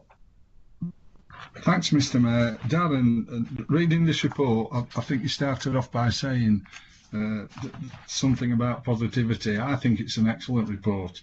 It shows that your team, the team in Wakefield, not only working hard within the present, but also looking to the future. And one of the positive things I've drawn out of this report is the fact that it's not just 500 warehousing jobs, you're looking at apprenticeships and skills and taking it up market as well. And I think that's the way of the future. And your team's certainly grasped it with some of the things and some of the comments that are in here. And I'd just like you to take back that certainly in some of the things around Castleford and some of the things around the town centre and that side of it, I'd like you to take back my thanks to all the work that's going on there as well. I think there's some real positive things to take from this report. And not only that, I think all goes well for Wakefield in the future, so well done. Thank you very much indeed. I will make sure that the entire team get that message from everyone. Thank you. Thank you very much. Are there any other questions or brief comments on the report to Councillor Byford? If not, I'm going to move on. Thank Councillor Byford for that report. And the final Cabinet Member report is on the portfolio for resources. I'm going to call on Councillor Graham. Would you please introduce your report to full council? Thanks, Mr. Mayor. Throughout my report, I'd just like to thank, first of all, staff. I think other cabinet members have thanked them as well, and I join with them for the tremendous amount of work they've done over this pandemic. And I think throughout my report, I think it's within each section, it's sort of like the underlying story that staff are overcoming barriers that are being put up in this pandemic and still doing a fantastic job. So just to pull out a few of those examples, as you know, there's been a backlog of baby registration. So we've had a lot of babies bouncing around the district unregistered for many months due to lockdown. The registration team's done an absolutely outstanding job. They've registered 3,264 babies from July to October, which is a tremendous effort. And we now have all those babies registered, which is fantastic. We've got the Council's Committee Services team, who have continued to process at school admission appeals and exclusions as well. And 200 of those have taken place remotely, which sounds simple, but a lot of effort goes into preparing these appeals and carrying them out online. And we all know how bad IT can be at times. So again, it's really great that parents have still had the opportunity to put their case forward, and that hasn't been stopped. And on HR as well, I think the mental health, I think we'll all agree, in the pandemic is very, very important. Obviously, the pandemic affects physical health, but mental health is really up there with the council's priorities. And the work HR has been doing in completing multiple surveys throughout the year with online wellbeing coaching, helping staff return to work, online fitness classes. It's making sure that all our staff are okay, even with all of those barriers that I mentioned in the pandemic. So just thank you very much to all those staff. And one last thing is, at the Apprenticeship Awards, I always like to mention this because it makes me very, very proud. I want to say a massive thank you to all the staff who are involved with our apprenticeship scheme. As you all know, I've shared on social media, it's been in the press, that we were the winner of a couple of awards. So we won the Accenture Award for Recruitment Excellence at the Apprenticeship Awards, in the national one, this year. And we also were highly commended in the British Army Award for Large Employer of the Year. And just one last congratulations to James Everson. He won the North East Yorkshire and Humberside Region CMI Apprentice of the Year 2020 award. Bit of a mouthful, but an absolutely excellent achievement by James, and I'm sure members will join me in congratulating him for what he's done. So with that, Mr. Mayor, I move my report. Thank you very much for that, Councillor Graham. Are there any questions or brief comments on the report? If not, I thank you, Councillor Graham, for that, and concludes the Cabinet Member reports. As you can now look on your agenda items now, thankfully we did earlier on items 10 through to 16 earlier on in the report. I'm moving on now to agenda item 17, which is to do with any questions made by members. And as no questions have been submitted, the final agenda item is therefore to deal with any motions proposed by members. 4 motions have been received and are set out in the council summons, and I will take the motions in the order in which they appear on that agenda. Councillor Gordon, as your motion appears in the council summons, would you please move your motion to full council? Yeah, thank you very much. I'd originally tabled this for when we had the last council meeting, which was then subsequently postponed. Obviously, it's still sort of applicable and relevant now. So it was mentioned earlier about whether free school meals for children should be a party political issue or not, and obviously it isn't. It's one that's about common decency, really. Something that I presume no one in this call, or largely anyone else, will really know about, is when I was growing up, my parents, my mum and my stepdad, had a divorce, and we were temporarily left homeless. And I was quite fortunate in the sense that even though I was eligible for free school meals, I didn't personally end up going hungry at any point.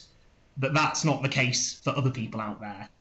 And that's what this motion speaks to, and that's what the entire campaign that's been put forward by Marcus Rashford is seeking to resolve and fix, because it's broken, it's wrong. The coronavirus pandemic has brought new focus on the issue, and as I've just said, it's not a new problem. The lack of support for free school meals in the holidays has been an ongoing one, and we've seen firsthand this year with COVID how people have struggled to access anything in and around lockdown. I think it is worth just adding and noting that the response we've seen locally here across Wakefield District by the council, by councillors of all political parties, the community hubs, and also members of the public, has been one which has made me feel really proud. I'm sure that's the case for others too. That we've been working hard to provide relief for not just kids and families, but everyone across the board, and that's been phenomenal. It was said earlier by another councillor, and it was reported earlier today, that this is the first time in history UNICEF will have to feed kids here in the UK. We were told a few months back that there simply wasn't money for it to feed kids through the holidays, whilst we've seen, as has been said also earlier, billions squandered. I'm glad that the Tory government in Westminster did back down and agreed to feed children through the winter during the ongoing pandemic, but it is a disgrace and a stain on Wakefield that the Conservative MP originally voted against those measures. This motion will show that Wakefield Council supports the calls by the Child Food Poverty Task Force, which is supported and spearheaded by Marcus Rashford, as well as other leading food suppliers and producers. In terms of the resolves on it, obviously it just shows that we are committed to that, and we want to see the expansion of free school meals for every child, that we want to see food vouchers to cover those periods of lockdown or school holidays.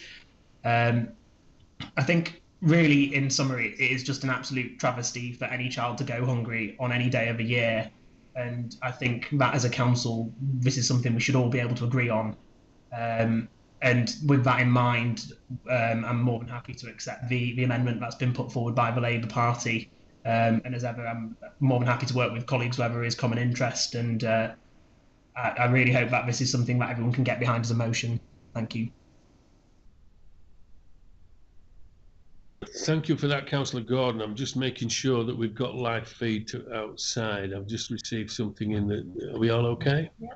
I've got the thumbs up to continue on with that. Thank you for that, Councillor Gordon, in proposing that. Is the motion proposed by Councillor Gordon seconded?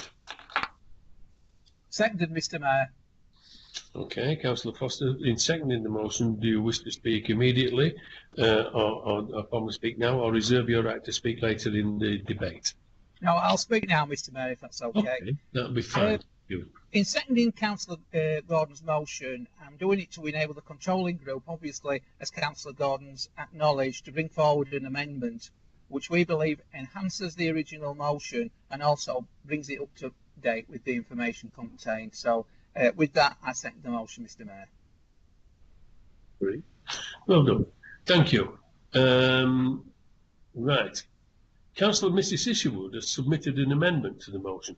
The amendment has been circulated to members prior to the meeting. Councillor Mrs. Isherwood, would you like to please introduce your amendment to full council? Yes, thank you, Mr. Mayor, and thank you, Councillor Gordon. We agree. I agree mainly with the motion that you put forward, but I feel it didn't really go far enough.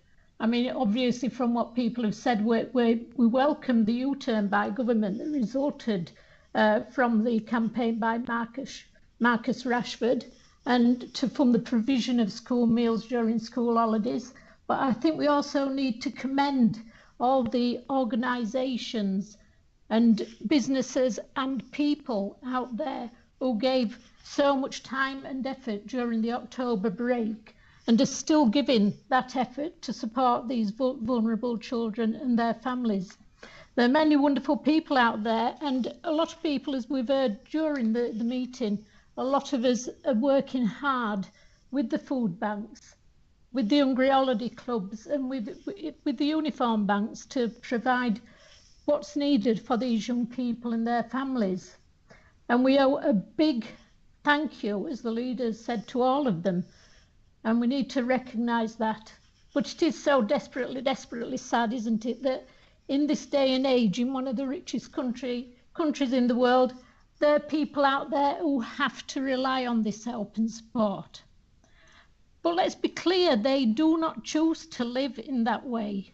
Circumstances have forced them into it, and this year has been particularly difficult and cruel with the COVID pandemic. Self-isolation, lockdown, work closures, these have pushed many to the edge, and there's been a rise since the beginning of the year of 37.3% of applications for free school meals. At the beginning of the year, there were locally 9,285 children were eligible for free school meals. That figure has now risen to 12,750. An additional 3,465 of our children now eligible for free school meals. These families and children do not have a choice, but we do. We can choose to acknowledge the deprivation that people are being forced into, and we can choose to try to do something about it. No child should be going to school too hungry to learn. And something we can do as a council is to support the demand to give additional support to those on universal credit. Nationally, at least 1.7 million children and young people live in families in receipt of universal credit, but they are missing out on the vital support when they need it most. Today we have a choice. Today we can support the call to extend free school meals to those families in receipt of universal credit, those on low incomes with no recourse to public funds, and additional to the asylum seekers the destitute asylum seekers who come to this country to escape whatever horrors they are having to leave behind in their homeland. They come here to seek sanctuary, they come here to seek safety, and they come here to seek our help. Finally, Mr. Mayor, I bring your attention to the Healthy Start vouchers. These vouchers provide crucial access to fresh fruit, fresh vegetables and milk for pregnant women, babies and toddlers who need it most. Unfortunately, only around half of those eligible to claim these vouchers actually take up the offer. So I am moving that we as a council pursue a healthy eating voucher campaign to raise awareness of the vouchers and to ensure that those entitled to claim it do so, and in doing so give the babies and young children in the district a healthy start in life. And with that, Mr. Mayor, I move the amendment. Thank you for that, Councillor Mrs. Isherwood. Is the amendment seconded? Seconded, Mr. Mayor. Thank you for that, Councillor Foster. Do you wish to formally speak now or reserve the right to speak later in the debate? I'll speak now if it's okay, Mr. Mayor. Absolutely fine. Off you go, Councillor Foster. Thank you, Mr. Mayor. In seconding this motion, like my colleague, I would also like to express my thanks for the generosity of people across Wakefield who have supported the food banks and gone the extra mile to support these families in such need. Such generosity, though, should not have to play such a vital role in providing food for families. Data published by the Food Foundation in September this year revealed that 14% of UK families with children have experienced food poverty and insecurity in the last 6 months. That's 4 million people, including 2.3 million children. Rising numbers of families are struggling. 11% of children in the 8 to 17-year-old bracket reported that either they or their families have visited a food bank in the summer holidays. The government's own statistics show that more than half the children whose families receive working age benefits are living in poverty. That is shocking. The current crisis is pushing even more into poverty, including many families with children. And yet the meal vouchers over Easter and summer holidays have been an absolute lifeline for many households across the district. In England, children living in households on income-related benefits are eligible for free school meals as long as their annual income does not exceed £7,400 after tax, and this doesn't include welfare payments. A report commissioned by the government earlier this year found that current maximum earnings threshold for free school meals is much too low. That's government that's proved that. And many of the families on universal credit who currently do not qualify for free school meals fall below the government's own threshold for poverty. People just above this threshold are missing out, and many are slipping through the gaps. Like my colleague said, Healthy Start vouchers do play such an important role in ensuring that our children get the best start in life, which we should all want, with access to food essentials. And we welcome the government's commitment to increase the value of the vouchers in April 21.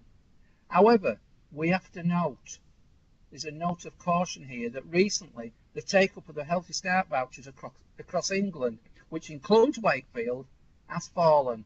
So we believe that the council has a key role to play in ensuring everyone who is entitled to the vouchers receive them, and this is why we've included an additional paragraph in the resolution.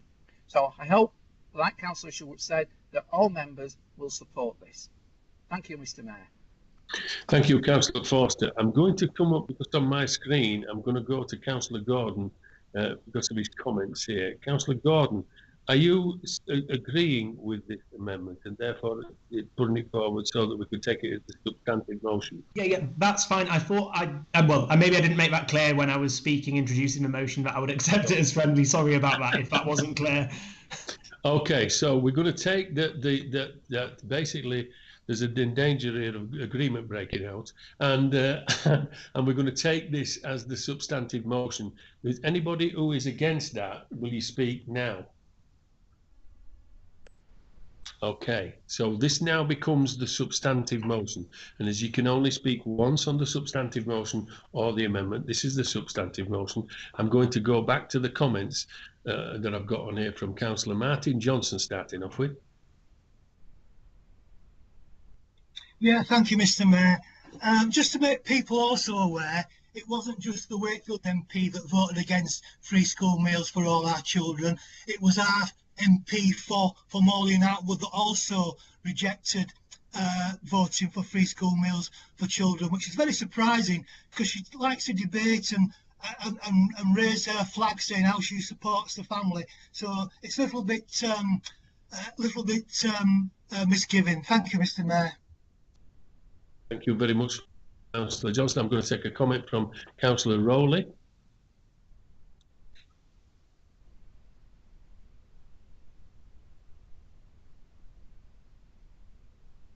Councillor Olivia Rowley, I've got to be down as a comment.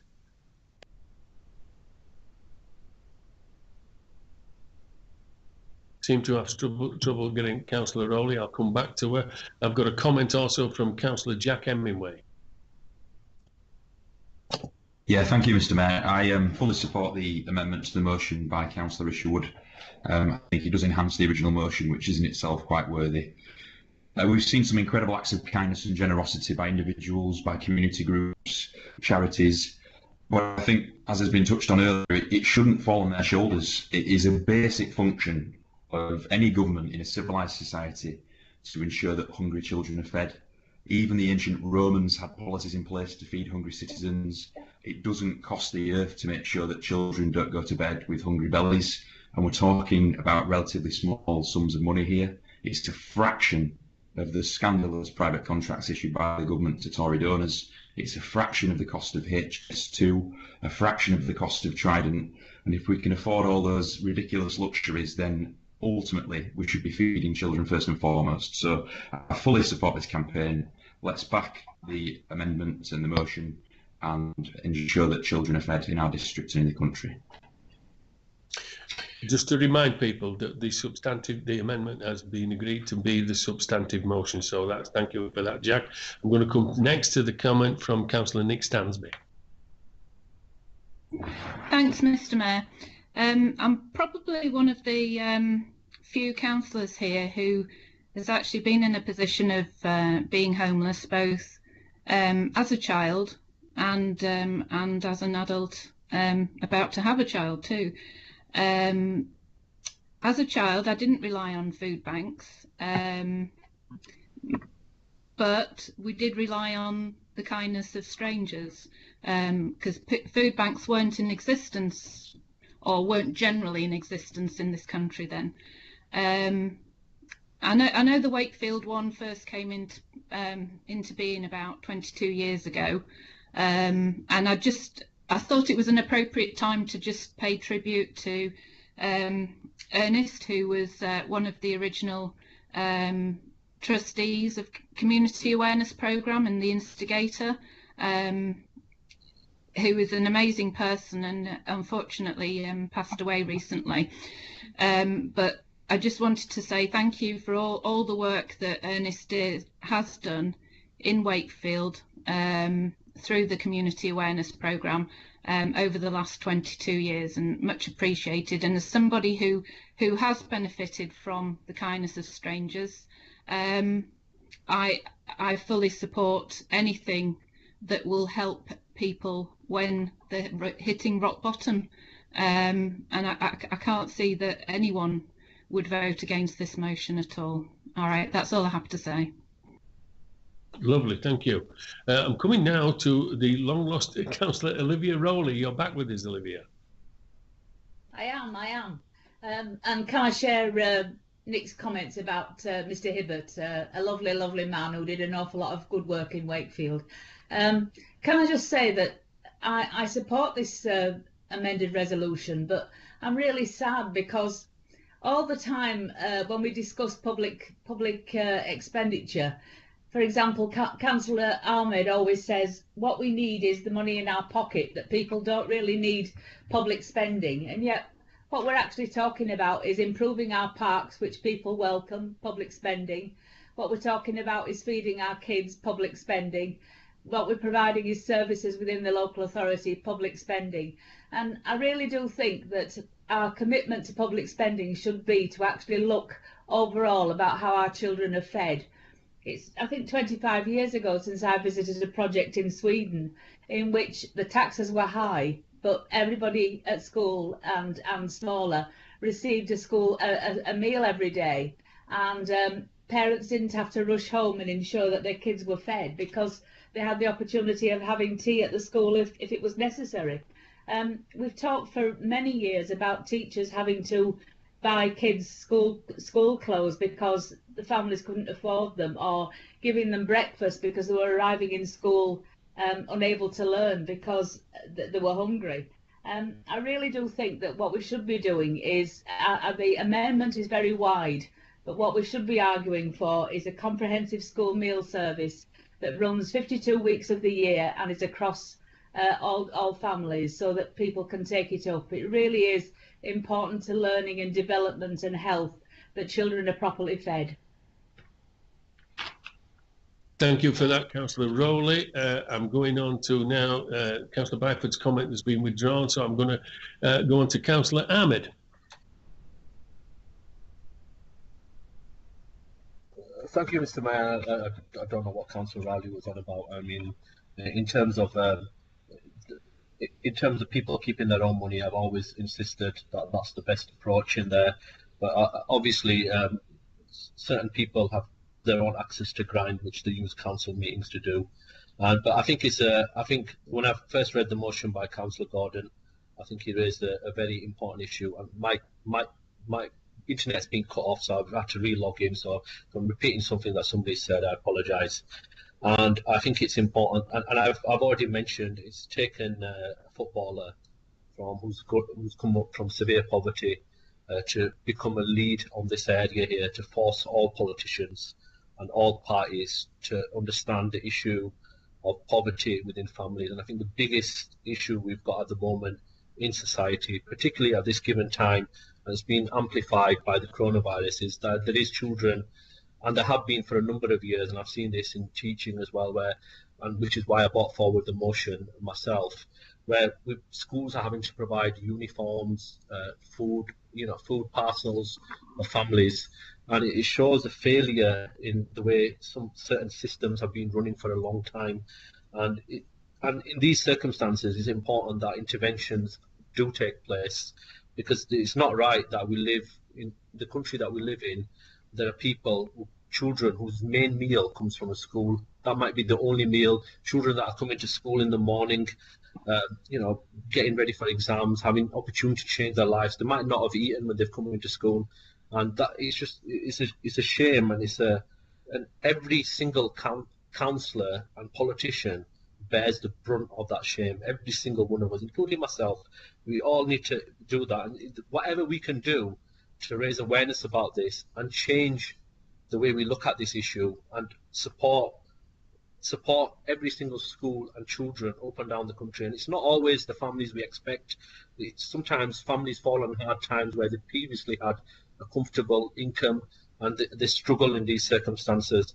And I think as always, there's sometimes a motion that it goes beyond politics, and it's about morality. And I'm hoping that every single councillor supports this in reality, and we make sure we lobby any politician or any government that's in power to resolve this issue. And I think schools also have a responsibility as well of ensuring that they support with this, and I'm sure they will do as well. I know that many schools up and down Wakefield and across the region are doing hard work, and I've seen it myself where schools are having to provide lunches, breakfast, particularly when people who are in education will realise some schools have been sent down because the bubble has had a large number of positive cases. The schools are sometimes worried because they have to supply a child with sandwiches that will last them a week or 2 weeks, depending on how long they're off for school, because they have to stay at home. And that's such a shame, because you can see the children carrying these bags home, and you look and you see that, and there's no way I could stand here and say that is a problem that's existed for a very, very long time. And I'm glad, in a way, that it's come forward, and we actually seeing the issue at first hand and are able to address it as well and raise this issue. And I think it's important that we do, and I hope everybody supports the motion. Thank you. Thank you. As I said earlier on, I mean, I think we're in danger of agreement breaking out here, so I'm going to cut the debate down a little bit after we've had the final say from Councillor Betty Rhodes. Thank you, Mr. Mayor. I wasn't going to interject because obviously I think we all are in agreement and supportive of the substantive motion. But I sit here and sometimes I have to stop my blood boiling when I hear hypocrisy. Councillor Ahmed, I'm sorry, I just can't get over the words you've just mentioned. I believe that you truly do care, but I wonder how much pressure or conversation did you have with the Conservative MP for Wakefield, who nobody seems to know where he is anyway, to have a discussion with him about how the situation was going to be and is at the moment, in order to stimulate his mind also about your concerns. That would have been ideal. The other ideal situation would have been for to speak to our Conservative MP in our neighbouring ward here, Councillor Jenkins, to persuade her about her community needs and see that the issues addressed by the people were considered when they were putting their cross where the vote was going to be. That's what true politicians are. We don't need to be reminded here, this side of us in the Labour Party, and I know some of your colleagues have great concerns and views about it as well. But I'm afraid I can't listen to hypocrisy when we have leadership at Parliament not recognising the same thoughts as you and your colleagues. So I would suggest, after today's substantive motion is going to be overwhelmingly carried, that you go back to your MPs who are representing their constituencies and ask them to readdress their thoughts and their minds as to why they, on your behalf, as a Conservative group in Wakefield, decided to vote against thoughts which I genuinely believe you do care about. And I would want to see what response you'd get from it, because I tell you what, I would be really interested to know the reason that they'd give for doing what they did. Conscience is a marvellous thing afterwards when somebody picks up the pail and starts to fill it for you, but that won't be forgotten, believe me.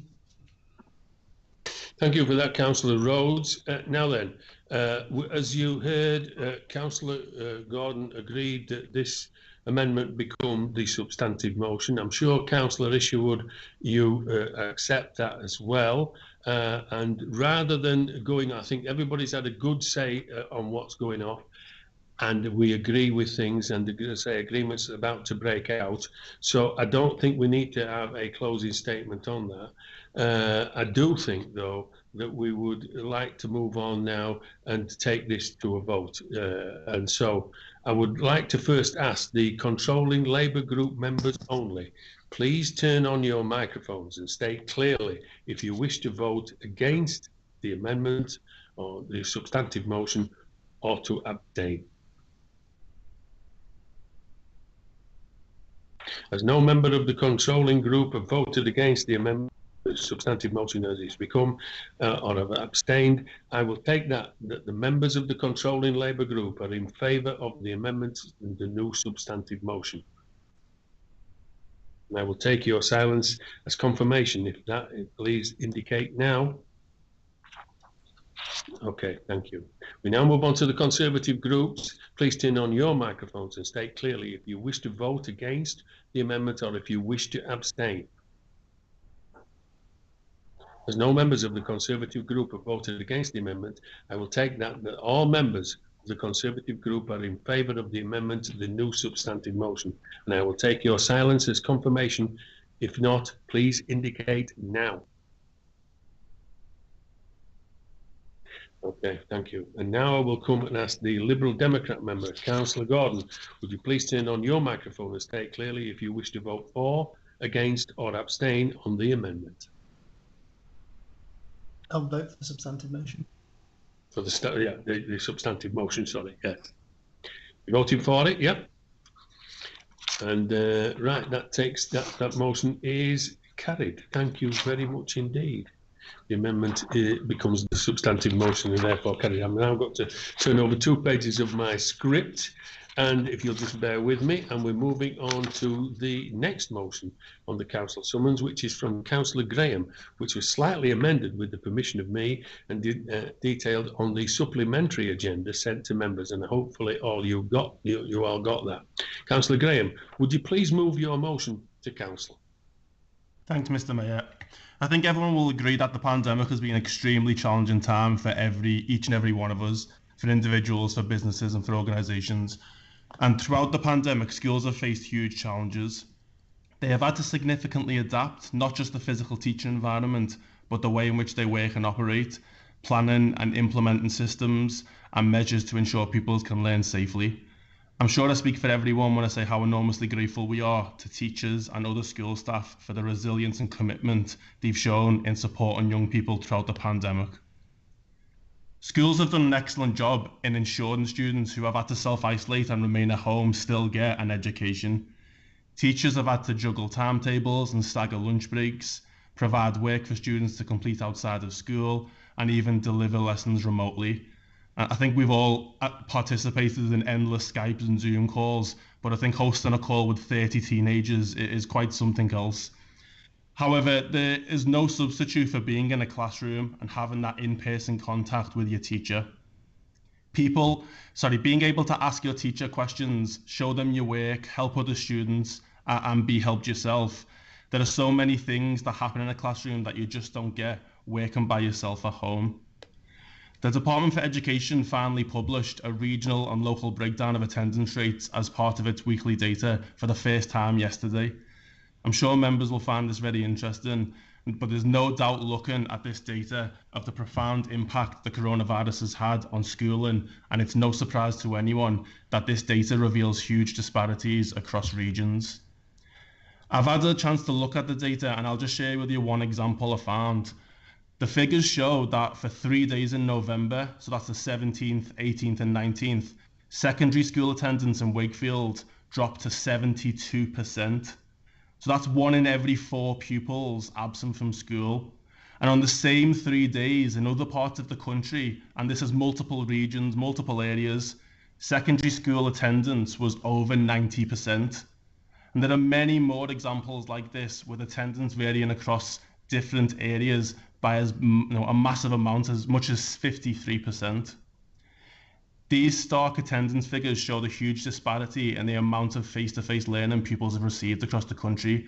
And it also shows what we believe to be true, that students in Wakefield have been disproportionately affected by the pandemic.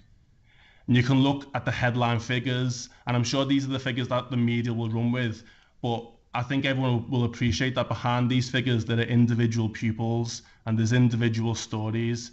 And the pandemic has led many of our poorest students to missing out on as much as half a year of studying. It's outrageous. Whilst attendance has a huge impact on attainment, there are many other factors that are further affecting students during this pandemic and increasing inequality. Some pupils don't have the essential resources, whether it be textbooks or stationery equipment, and many don't have a proper learning environment at home. Many disadvantaged pupils have been further affected by factors including additional caring responsibilities, mental health pressures, or lack of internet access and lack of suitable IT equipment, something I know we mentioned earlier that councillors are tackling. While measures have been put in place to help pupils with their exams next summer, there is still a fundamental question of how to support those who are at more of a disadvantage than others after having been out of the classroom for very long periods. And I don't think this is something that the government have addressed. It would therefore be extremely unfair to ask students to attempt to catch up and sit exams as usual in May 2021. Instead, I believe students' grades should be determined by their teachers. Teachers know their students' predicted grades for a start. They work directly with students and have spent years marking the books, the homework, the end of topic tests, taking mock exams, and they are the ones that are best placed to know what their students are capable of. And that's why I've brought this motion today. There is already an educational inequality gap in this country, a huge one. And if we want to avoid widening it further, 2021's GCSE, A-level exams and SATs should be cancelled. Whilst we have seen the decisive decision making from ministers in Wales, The Secretary of State for Education in England has dragged his feet, and his recent announcement falls very short of what is needed. The Shadow Education Secretary, Kate Green, put it best when she said, "The announcement still bakes in fundamental inequalities between students who've suffered different levels of disruption to their learning." We want students across the Wakefield district to have the chance to show what they've achieved in the most challenging of circumstances, and we believe that cannot be achieved with what Gavin Williamson is offering. Therefore, I'm asking Council members to agree to write to the Secretary of State for Education, urging him to begin talks with a view to exploring the cancellation of these exams and developing appropriate and accurate-based assessments in school. Thank you, Mr. Mayor. Thank you for that, Councillor Graham. Is the motion seconded? Yes, Mr. Mayor, it is seconded. Thank you, Councillor Jones. Do you wish to formally speak now or reserve the right to speak until later on in the debate? No, I think I'll speak now, Mr. Mayor. Yes, thank you. As the evening Councillor Jones, and off you go. Thank you. I can't believe that as a former teacher who went to pupils for exams for 37 years, as well as a chief examiner for 9 years and an examiner for quite a few more than that, I'm actually having to argue against pupils sitting exams in 2021, and I have to say perhaps even in 2022. But I am speaking up for many pupils, teachers and parents, because as they look towards May, June and the beginning of July next year, they just don't know what to expect. I defy anyone, even with a crystal ball, to know what's going to happen over the next 6 months. Yes, 6 months, because that's the length of time that will determine hundreds of thousands of young people's lives. And remember, you never forget your examination results day. I listened to the Secretary of State's speech on the 30th of December, and I just wondered what his experienced advisors were saying. What comes to mind, albeit at a different level, is when the members of SAGE were trying to get the Prime Minister to agree to a circuit break. Just didn't listen, and look what the consequences have been. This, I fear, is another example. And as a head teacher said to me the other week, I fully expect a U-turn on this one. Any national exam system requires an outcome that ensures the grades awarded are meaningful, accurate, consistent, and perfectly reflect the hard work of the candidates. Grades that have been awarded to a candidate in Newcastle must have the same validation as those for a candidate in Plymouth. So much time and effort over the years has gone into ensuring our exam system is consistent, maintains standards, and both teachers and pupils know what's expected of them. Most importantly, the grades a pupil achieves at the end, or whichever course and level they've completed at, clearly reflects that person's achievements. In other words, there's something called consistency. This is not a level playing field. No matter the assurances of the Secretary of State, many thousands of pupils will be discriminated against. Yes, we know where the areas where the highest level of protection have been, and that is where the most impact has been on families and communities, and that has been where the highest absence rates have been shown, as by the DFE data released yesterday afternoon. We all know what's happened even in our region since the end of September. Teachers and pupils have either caught COVID or they've been in contact with someone and have had to isolate as per the government rules.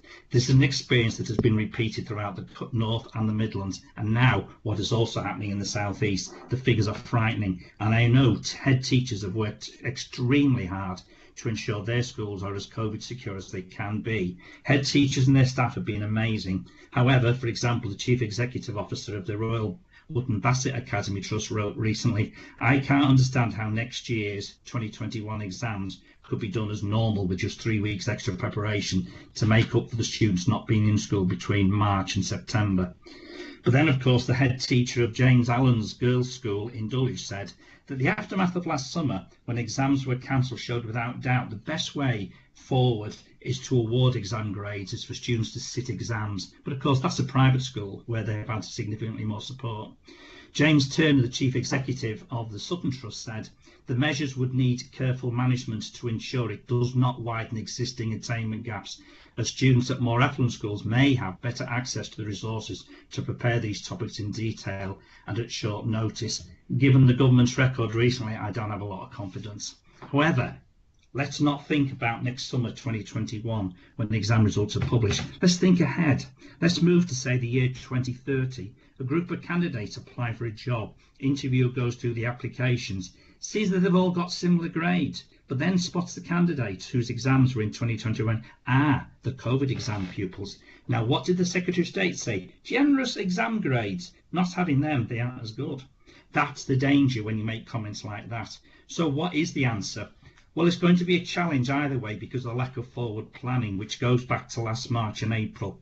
Let schools carry out the assessments, trust the teachers. As Councillor Graham has said, by and large, they know what the grade outcomes will be. There's also prior attainment to moderate against. I believe that pupils, teachers and schools have been badly let down by the Secretary of State. He's been invisible for most of the time. He and his team have thrown away a whole term when schools could have been preparing valid assessments, and now having done their consultations last July and August, and that was even before they were even thinking it was a second wave and now a possible third wave, they could not get valid data to reach an informed decision. Instead, they gave up with they've come up with the clumsiest decision of all, and this will clearly discriminate against the most disadvantaged. But of course, as history shows, in any epidemic, pandemic, the most disadvantaged always miss out the most. In this case, the consequences will last for years. So finally, he will go down as probably in history has probably been the worst Secretary of State of all time. The party of R.A. Butler, he will be turning in his grave. And sadly, for those who don't know who he was under the Deputy Prime Minister, Clement Attlee, during the Second War. He was called the creator of the modern educational system. Thank you, Mr. Mayor. Thank you very much for that, Councillor Jones, in seconding that. Councillor Ahmed has submitted an amendment to the motion. The amendment has been circulated to members prior to the meeting. Councillor Ahmed, would you please introduce your amendment to full council?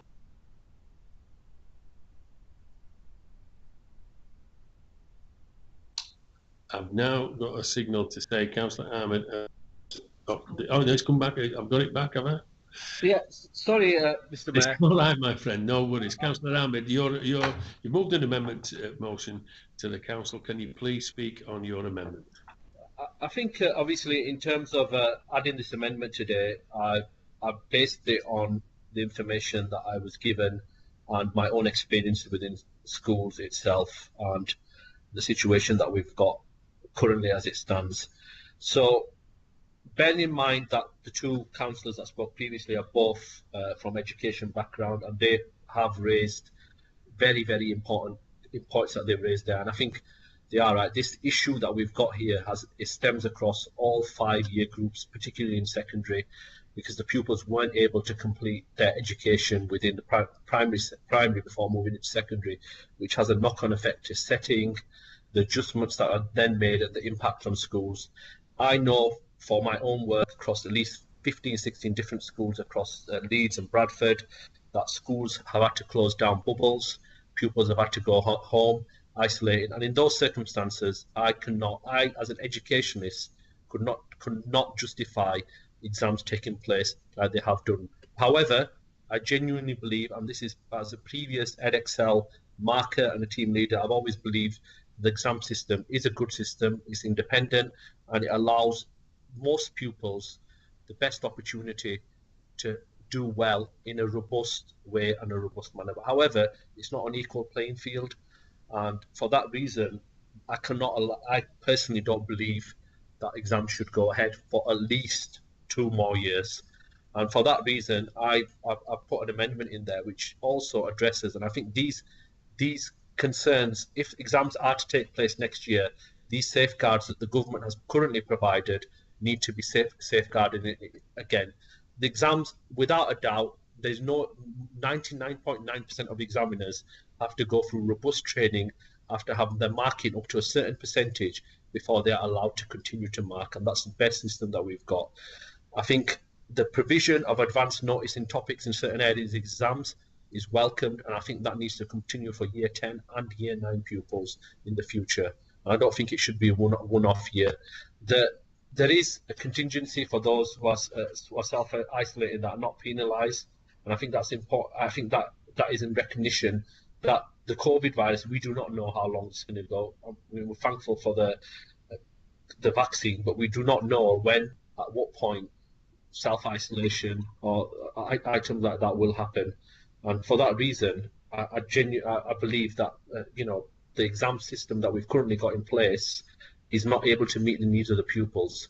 So I've added an amendment. I don't think it takes away anything. I've not intended it to be party political or anything like that, but I've highlighted some of the actions the government and the Education Secretary have taken in place. Do I agree with everything that they've done? No. Do I think everything, but I do agree that the intention of holding exams has been done with the right intention. However, as a Conservative, as an educationalist, and as a father whose son's actually in his last year, I've asked pupils themselves, and they don't believe it. And an educational advisor, I don't think it's the right thing as well. So I genuinely believe that, you know, we have to, for this year, call a halt to the exams. But I hope that people, you know, we can come together around the amendment and, you know, support the pupils in the district. I think the most important people are the pupils, and the anxiety and the stress that pupils are feeling in year 11 at this moment in time is well beyond what I felt and what others around the table will have felt. And these aren't modular exams, where these are the exams that are going to determine the future of these students. And I can't, in good conscience, allow have an exam system that carries on. Even although with them safeguards, I believe that we should go with teacher assessments, as Councillor Graham has said, like we did last year, and we allow pupils the opportunity to hopefully excel. And I'm glad the amendment was changed, because it should include SATs, A levels and AS levels as well. Thank you very much, Mr. Mayor. Thank you very much for that, Councillor Ahmed. Is the amendment seconded? Seconded, Mr. Mayor. Thank you for that, Councillor Carl Johnson. Do you wish to formally speak now, or reserve your right to speak until later in the debate? I'll speak now, Mr. Mayor. Okay, thank you very much, Councillor Carl Johnson. Okay, Mr. Mayor, the amendment before us seeks to set out in the clearest possible terms the government's efforts to address a number of issues regarding exams. On grading, the government is making it more generous than usual, in line with the national outcomes of 2020, so that those students sitting exams in the summer are not left disadvantaged by disruptions to their studies. Students will also be granted advance notice of some topic areas which will be covered in their GCSE, AS and A-level examinations, which will help focus revision, while exam aids, including formula sheets, will be provided in a number of exams.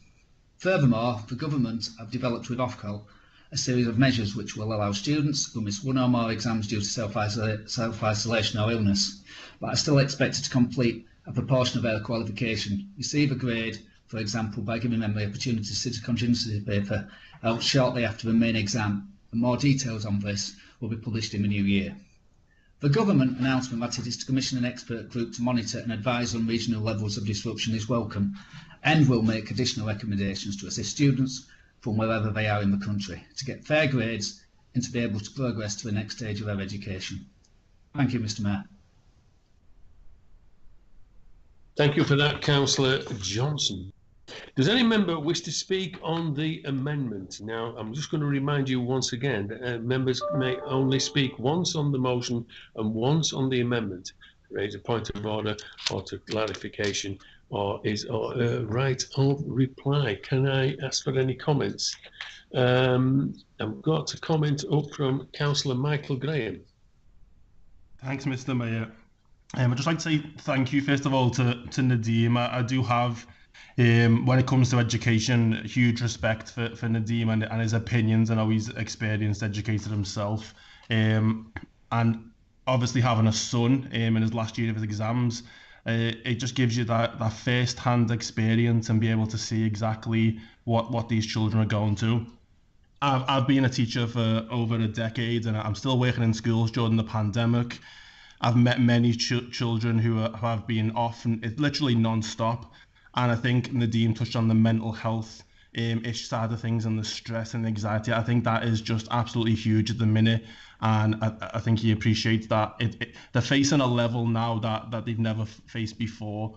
And there are some people out there, who are quick to call kids snowflakes and to tell them to man up or toughen up.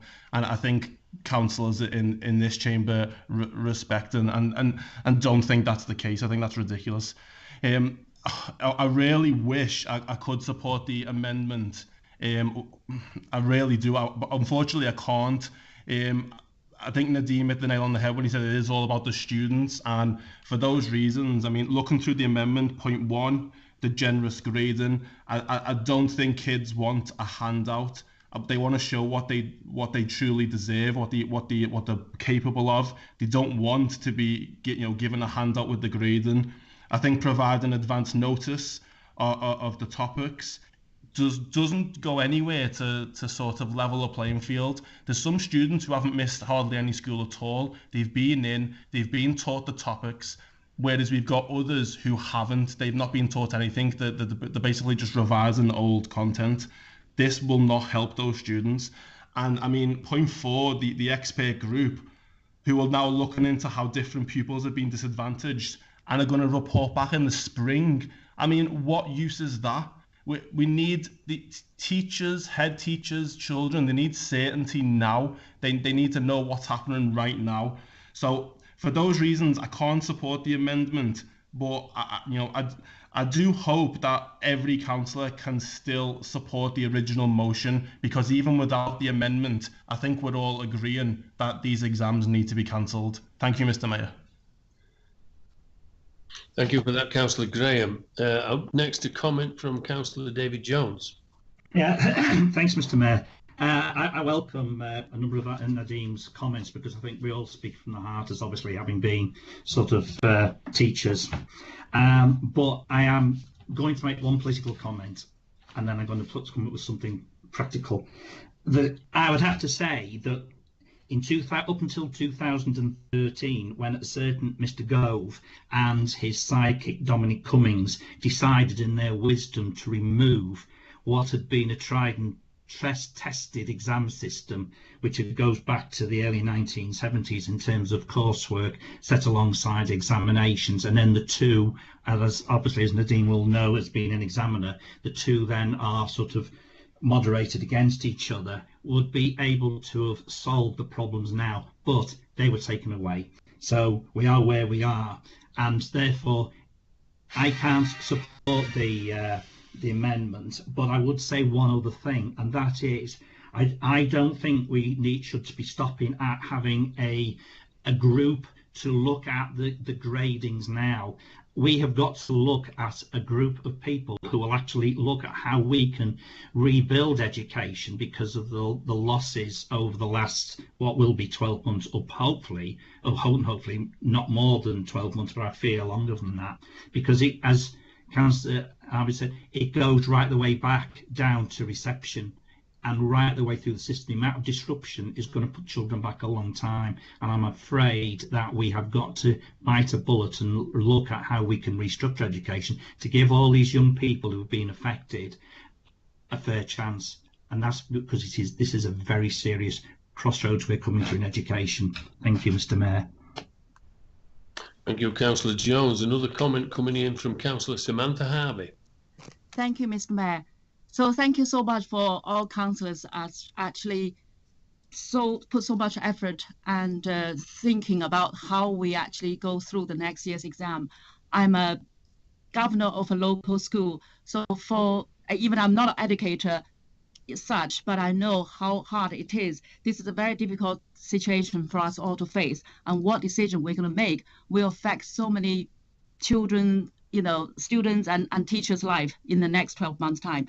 But I don't see any problem at issues at all for what Councillor Ahmed said, against Councillor Jones and Councillor Graham, because basically they say the same thing. It's very unfortunate that we probably have to take the interest of the children before we talk about education or the structure of education or exam. So this discussion was already held in August by the central government to say a decision was made to ensure that 2021 exam season would go ahead as planned normally. So what has occurred between then and this motion being submitted, which would suggest that such a decision should be made differently? With a vaccine, with the potential for life to return to normal, shining on the horizon in a sense, why should we change education structure so dramatically? As a Conservative, for myself, I would say that we would not want to hinder students' education further because of pandemic, because it's a very, very difficult situation already for them. If schools do not have fully tested and sort out plan for new method of assessment, it will potentially leave the education quality lower across the country. And this will affect the children. And I feel this should be a big consideration for the future generation to come. But if we talk about the motion itself, that we are going to make alteration of next year's exam, not test students, then that means not just the GCSE or A-level examination should be actually cancelled, but the 11 plus.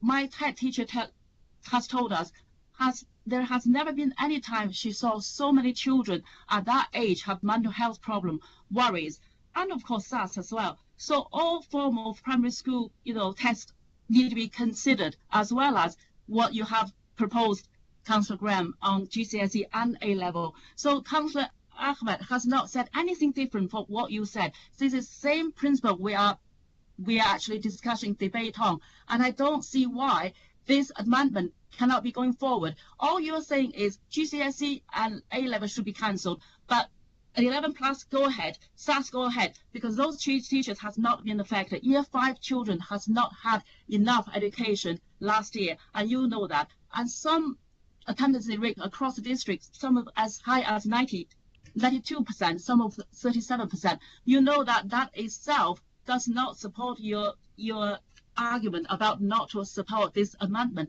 So let's not play politics. On the same principle, you either go for it to cancel it all or not at all. That is my contribution, Mr. Mayor. Thank you. Thank you. Councillor Olivia Rowley next.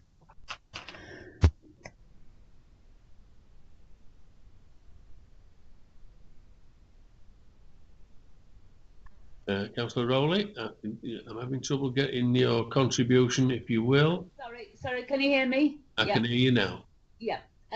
I thought that the debate, and particularly Councillor Graham, spoke really well. I'm not aware that there is an 11 plus examination in Wakefield, and thankfully it hasn't been for many years.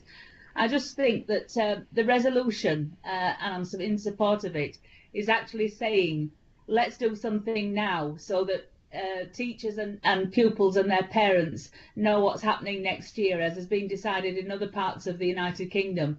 I really do think that sort of this threat that they may well have exams, even though they've had so much time off school, is just not good. And we need to make some decisions soon. We don't need a working party in March. We need to get the government to decide now that in fact they will go for teacher assessment. And teachers know their pupils very well and know how much time has been missed. And I think, as we did in the past, they are well suited to doing proper assessments. So I support the resolution. Right, so we're speaking against the amendment there. So, any other comments on the amendment, please? Speaking on for or against the amendment. Any other comments?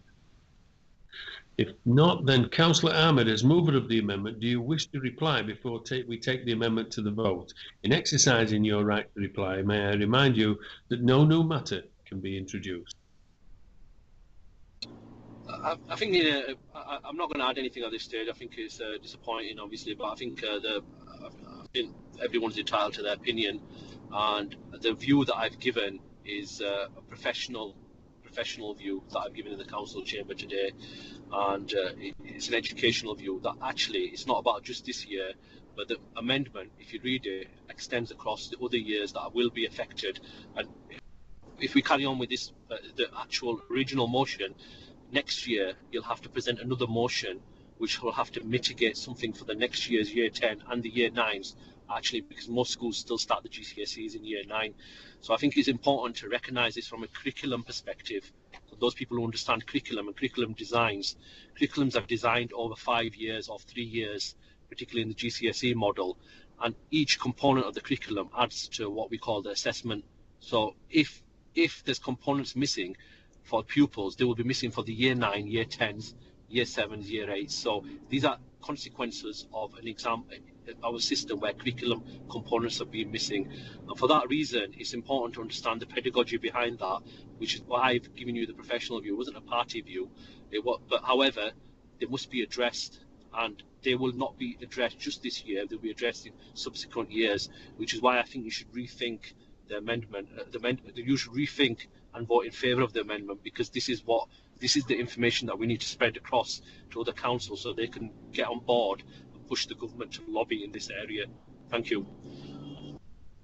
Thank you for that, Councillor Ahmed. We'll now take the amendment to the vote. To clarify, This is to determine whether the amendment from Councillor Ahmed should become the new substantive motion.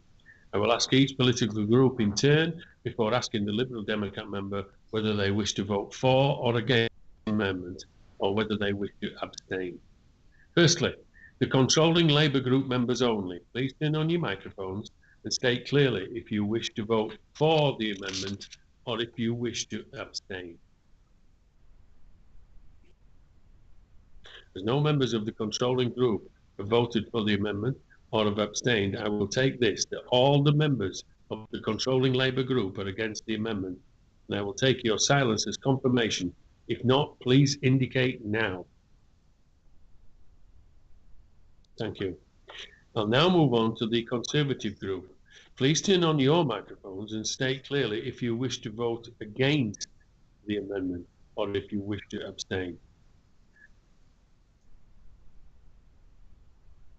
As no members of the Conservative group have voted against the amendment, I will take that all members of the Conservative group are in favour of the amendment, and I will now take your silence as confirmation of that.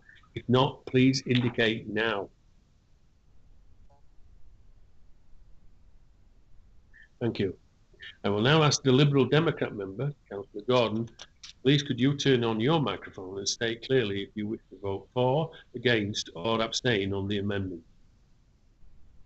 Against the amendment. You're voting against the amendment. Okay. So the amendment now falls, and we now revert back to the original motion as amended. The debate on the amendment has covered many points, however, but does any member wish to speak on the motion? May I remind members that speeches must be directed to the question under discussion or personal explanation or a point of order. No speech must exceed 5 minutes. I've not got any comments indicated to me. Councillor Graham, as mover of the motion, do you wish to reply before we take the motion to the vote? In exercising your right to reply, may I remind you that no new matter can be introduced. Thanks, Mr. Mayor. It's difficult to, obviously there's not been a debate on the motion because it was done in the amendment, so it's difficult not to mention the amendment, and I don't want to speak to it again. I know that's not allowed, but it's just to say I explained clearly that I don't feel the amendment adds anything, and I explained very, very clearly the reasons why I don't support the amendment. So the original motion, it's nothing has been taken away. I think councillors agreed across both sides of the chamber that they think the exam should be cancelled and the reasons why. Even without the amendment, there's nothing there that people should disagree with based on what I've heard so far. So I will just say, all I would like to say is I hope that members from all sides of the chamber can support the original motion. Right, so once again then, just for clarity, we are voting now on the substantive motion, which was the original motion put forward by Councillor Graham and seconded by Councillor Jones. Once again, I will take each political group in turn. Firstly, to the controlling Labour group members only. Please turn on your microphones and state clearly if you wish to vote against the motion or if you wish to abstain. As no members of the controlling group have voted against the amended motion, then or the original motion, it's not the amended motion, or have abstained, I will take that all members of the controlling Labour group are for the motion. If not, I will take your silence as confirmation of that now. Thank you. We now move to the Conservative group. Please turn on your microphones and state clearly if you wish to vote for the amended motion or if a substantive motion, yes, I've been writing in substantive motion, or if you wish to abstain. As no members of the Conservative group have voted for the substantive motion, I will take that all members of the Conservative group are against. I will take your silence of No, Mr. Mayor, sorry, we voted in favour of the substantive motion. You're all voting in favour of the motion? Okay. I'll read it again then. Yeah, I'll read it again. Yes. Yeah. It's confirmed that all the members of the Conservative group are voting for the substantive motion. Yeah. Take your silence. I'll take your silence. Yeah, we vote again. Yeah. Okay. Thank you. And finally, I'm going to come to the Liberal Democrat member, Councillor Gordon. Could you please turn on your microphone and state clearly if you wish to vote for, against, or abstain the substantive motion? Voting for the motion. Voting for the motion. Thank you very much for that. The motion, original motion, is put forward by Councillor Graham and seconded by Councillor Jones, is carried. We're now going to go on to the third motion, and that's from Councillor Tully. Could you please move your motion to full count?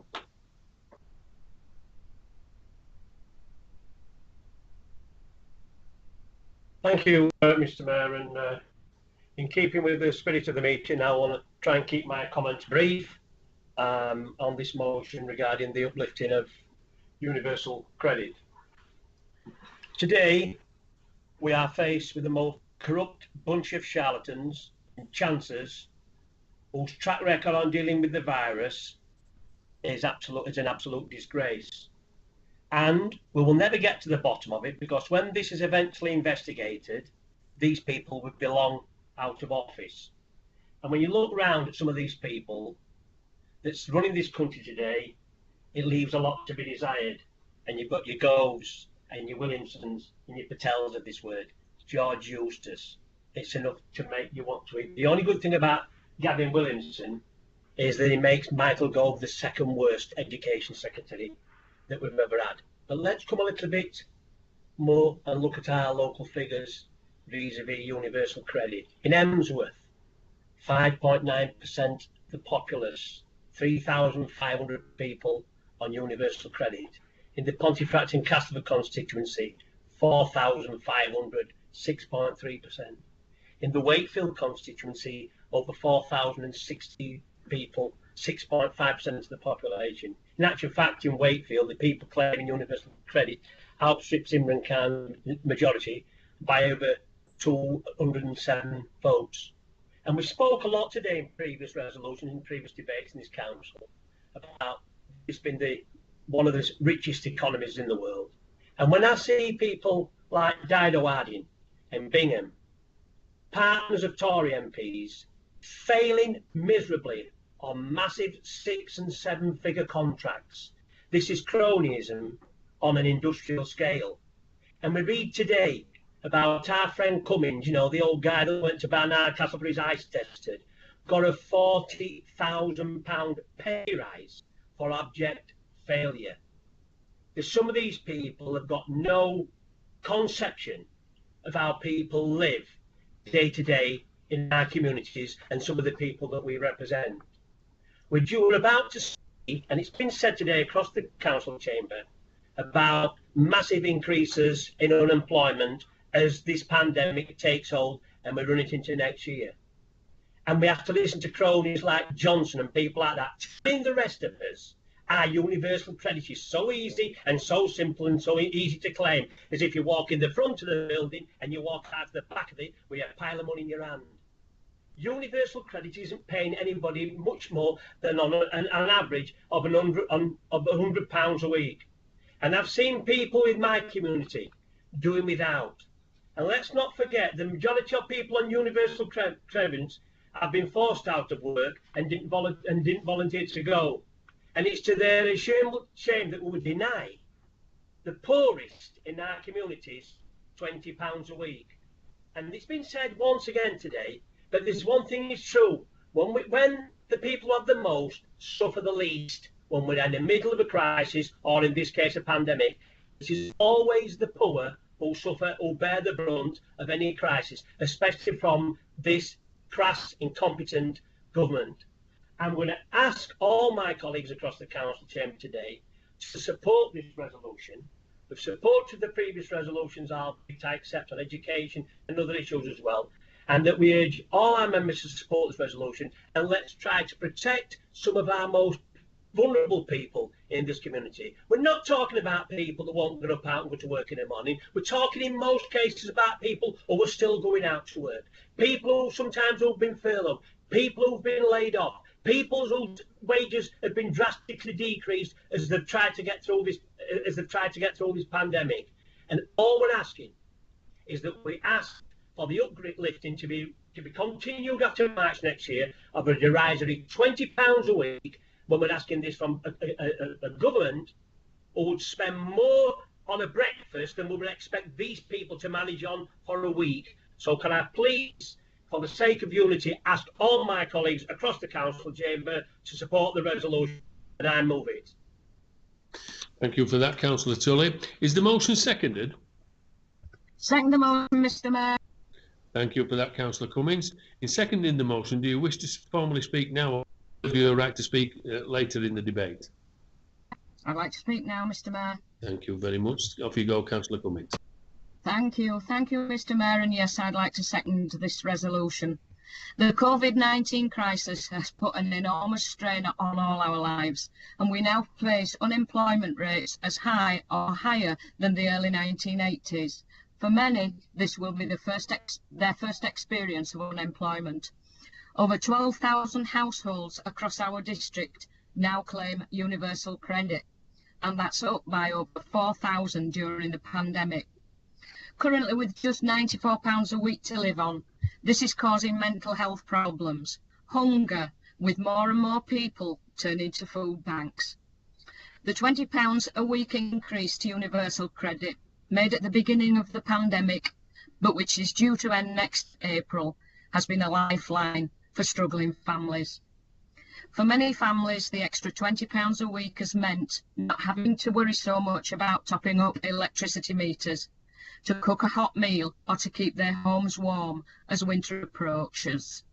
Paying the rent, putting food on the table, or shoes on their feet, it has meant being able to buy fruit and treats for the kids, not sending them hungry into classrooms, and not having to rely on growing debt or family and friends to buy school uniforms. For many, it will mean being able to enjoy some semblance of Christmas. The council is doing all it can to support struggling families across our district. The Recovery Board's short-term focus is on helping struggling families, helping those organisations to continue supporting struggling families. And we as councillors have committed to help those children who suffer digital poverty with our capital grant funding. Many councillors from across this chamber are out there on the front line, volunteering in food banks, running food banks, preparing and delivering grab bags for children during school holidays. And these are the things that our residents have come to rely on. We get it. We know that more and more people need help. And that's why I'm supporting calling on this government to make the £20 increase to a standard allowance in universal credit permanent. If the Chancellor presses ahead with slashing universal credit in April, we will see state support fall to its lowest level since 1990. The basic level of out-of-work support prior to March's boost was just £73 a week, less than half the absolute poverty line. Don't let more families be pushed into poverty. Let's work together on this. And I second the resolution. Thank you for that, Councillor Cummins. Does any member wish to speak on the motion? May I remind members that speeches must be directed to the question under discussion or to personal explanation or a point of order. No speech must exceed 5 minutes. I have no indication of anybody wishing to speak on to that. Okay. I've got a comment coming up, but it's not from Councillor Rowley. Are you wanting to make a comment because it's under your name? Yes, I am, please. Thank you. Councillor Rowley, it's on to you. I just want to highlight an article I was reading yesterday. It says, even with a £20 a week uplift from universal credit in response to COVID-19 this March, the Institute for Fiscal Studies estimates that an out-of-work family will get £1,600 less in benefits on average than in 2010, before Tory austerity began. According to the New Economics Foundation, the main adult unemployment payment in Britain is worth 15% of average earnings, less than at any time since the creation of the welfare state in 1948. As a consequence of all this, destitution levels are expected to double in the wake of the pandemic, according to Joseph Rowntree, The charity estimates that 2 million families, including 1 million children, those that we care about with school meals, will struggle to afford to feed themselves, stay warm or keep clean as the recession deepens. Sunyak, the Chancellor, is preparing to cut universal credit from April. Failure to change TAC will mean a £1,000 reduction in income for more than 6 million households, according to the Resolution Foundation. How could anybody support a cut when in fact it's going to be so devastating for so many families?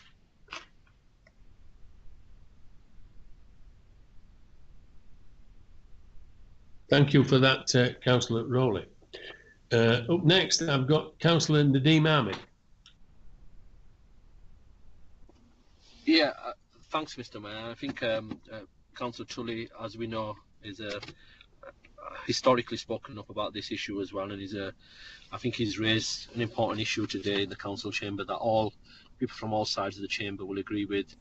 I think, as we know, we've got a moral responsibility for the people in society that are most vulnerable and in need of government support in this time.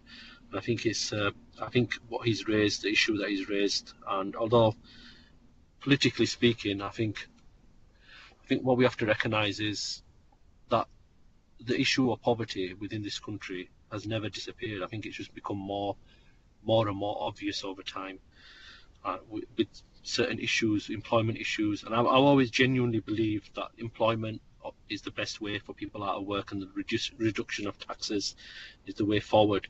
But I've seen a change in my own mind shift here, and I think it's important that we address, as a council, where moral issues come together and put politics aside on my side. And I believe that the motion that is put forward today addresses an important issue, and that we should all support this motion.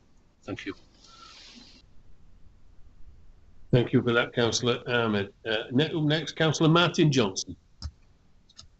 Yeah, thank you, Mr. Mayor. I must agree with the previous colleagues, Steve, Maureen, Olivia. It's a disgrace in this pandemic when people are struggling, they're taking this much needed extra money away from them, but yet they're prepared to pay £21 million to one person for consulting on arranging PPE that's not fit for purpose. And let's not forget there'll be people losing their jobs, etc. And the other thing is, people are forgetting they still have to pay this bedroom tax, and some people may have not had to pay that before. And now when they're falling off this cliff edge, losing their jobs and on benefit, they're not finding themselves struggling, but even suffering. And this £20, although it helped, I still think it's not enough. Thank you, Mr. Mayor. Thank you for that, Councillor Johnson. Finally, on the comments box here, I've got Councillor Hilary Mitchell. Thank you, Mr. Mayor. Just to say, I wholeheartedly agree with what Olivia, Steve, Martin and Nadeem has said. The £20 isn't really enough, but it's money people have had for a few months, and or almost a year, to take that away from them is going to be a huge blow. I mean, losing £20 of an income of £100 is a hell of a lot. It's actually quite horrifying. The benefit level is now 15% of the lowest wage, which is considerably worse than it's ever been. But you can't keep going on like this. And the idea of keeping people in such grinding poverty for years and years is going to come back and hit all of us. It's not in anybody's interest to leave so many people so short, so destitute that they may well just resort to anything at all. I'm glad that from what Nadine said, the Conservatives are going to support this motion, and I'm sure we all will. Thank you. Thank you very much for that, Councillor Mitchell. Are there any other comments to make on this one? If not, I'm going to move on to Councillor Tully as mover of the motion. You have the right to reply, or exert your right to reply. In exerting your right to reply, may I remind you, no matter can be introduced. Councillor Tully. Yeah, thanks, Mr. Mayor. I want to thank all my colleagues across the chamber as well, and thanks Nadine for what he said as well. And he's right. Poverty isn't a phenomenon of the last 12 months. There were poverty around when I was a kid, but things were a little bit different. And if I did a job as a kid and cleaned somebody's windows, they might give me a barrel full of coal to take to our house, which meant we all stayed warm for that particular next few nights. life ain't like that these days, and we've moved on. But there's still lots of abject poverty in and around our communities, and lots of people struggling who are trying to make ends meet and go to work. But I'm just pleased that we can move this resolution or pass this resolution right to the relevant to the Chancellor, and let's see if we can bring enough pressure to bear to make sure that this £20, this £20 doesn't seem a lot to some people, but it's a massive lift to people who are really, really struggling on a day-to-day to make ends meet. And I thank my colleagues across the council chamber for supporting the resolution. Thank you for that, Councillor Tully. We're now going to move on to the vote, if you don't mind, and we'll do it in the traditional way that we've done the other ones. Once again, I'll be taking each political group in turn. I'm turning to the controlling Labour group only. Please turn on your microphones and state clearly if you wish to vote against the motion or if you wish to abstain. That's against or abstain. As no members of the controlling group have voted against the motion or have abstained, I will take this that the members of the controlling group of Labour councillors are for the motion, and I will take your silence as confirmation. If not, please indicate now. Thank you. We'll now move on to the Conservative group. Please turn on your microphones and state clearly if you wish to vote for the motion or if you wish to abstain. As no members of the Conservative group have voted for the motion, I will take this that the members of the Conservative group are all against. No, I'm for. For the motion, sorry. I'm for. Whoa. I'll read that a different way. We'll now take it to the Conservative group and ask you to turn on your microphones and state clearly if you wish to vote against the motion or abstain. So, members of the Conservative group have voted against the motion. I will take this that all members of the Conservative group are for the motion, and I will take your silence as confirmation. If not, please indicate now. Thank you for that. And I will now ask the Liberal Democrat member, Councillor Gordon, could you please turn on your microphone and say clearly if you wish to vote for, against, or abstain the motion. Voting for the motion. Thank you very much. Therefore, the motion is carried. The end is in sight. Stay with me now, because we're moving on to the final motion, which is from Councillor Ahmed. And I've been informed that the following members have declared an interest. That's Councillors Byford, Forster, Mrs. Heptonstall, Stuart Heptonstall, Mrs. Isherwood, Jones, Mrs. Lund, Ms. Malkin, Mrs. Mitchell, Morley, Mrs. Rowley, and Mrs. Scott. Are there any further declarations of interest on this matter? Councillor Ahmed, would you please move your motion to Council? Thank you, Mr. Mayor. I'm assuming the declaration as well because they're on governing bodies. Is that correct? Yeah, they're all governors at schools. Yes, thank you. Yeah, thank you, Mr. Mayor. In bringing this motion forward, it's an area that's has irked me for a long time. And as schools have left local authority control and gone into academisation, I feel that the problem of school uniforms in some academy chains is a cause for concern across the Wakefield district. Today, I was going to highlight particular schools and that are causing, I think, excess amount of costs on family members, but I'm not going to do that. But I'm going to highlight examples of good practice within Wakefield, and I think other schools should take that on board. I've seen the addition of school logos on trousers, which cost £20.99, and also onto school shirts, which also cost something an equivalent of £16.99. I've also seen school socks for rugby costing £6.99, and there, for some of you that might not be a lot of expenditure. For me personally, and for the majority of our families around in Wakefield and across other districts, I find it an excessive abuse of power. And every single person who's in a governing body today, I'd like to speak to you and every single councillor. And I think we need to take this message back to our governing bodies where this practice is taking place, and it needs to end now, because we're not here to add on an additional burden to families when they can equally source something cheaper without a logo on. And I'm not saying that schools should abandon their logos, they add to ethos, but one item of logo, such as a tie or a blazer, should be sufficient. The example of good practice is Waterton Academy Primary School, which is an academy in Walton, where it has no logos whatsoever on their primary school uniform. Grey trousers, red top, white polo shirt, and no requirement whatsoever. The second one, local authority school, Kettlethorpe High School, one item logoed on there, which is their school jumper. Everything else can be purchased from other areas. And intentionally, although I've written this speech with the intention of highlighting the academies that don't, everyone knows which of them ones their academies are, and there's people that I know in this council chamber that are governors on them academy boards. And I'm not going to mention the names. I'm more than willing to highlight them and embarrass them, but I don't think that's the purpose of my resolution. The purpose of the resolution today, and I hope every single member in the council agrees with me, is that if you have 2 or 3 children, the cost of one blazer is acceptable. However, adding on their logos, they're not Tom Ford, and they're not some designers that need to emblazon their logo on every single item and then enforce where they can buy these items from. It's unacceptable abuse of power, and it should be where they focus on the ethos, have one item only. And I think I'm sure everybody would agree with this, and the meeting has gone on much longer, so I've cut this speech short in case there's anybody who disagrees, and hopefully there isn't, and we can move this motion across and take the message back to our governing bodies when we have our annual uniform review to see how much it costs on average to equip one child every year. Thank you, Mr. Mayor.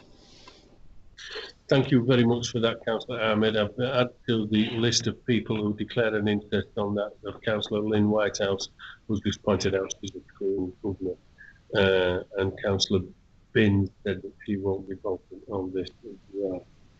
Is the motion seconded? Seconded, Mr. Mayor. Thank you very much for that, Councillor Cruz. In seconding the motion, would you wish to formally speak now, or would you want to reserve your right to speak later in the debate? No, I'll speak now, Mr. Mayor. Thank you. Thank you very much. Off you go then, Councillor Cruz. I'm going to keep it very brief and concise. I'm aware of the time.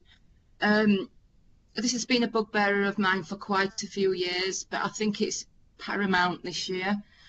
COVID has brought lots of new things into focus this year for a lot of families. I think we've all across the chamber, we've seen that when we've been doing our work.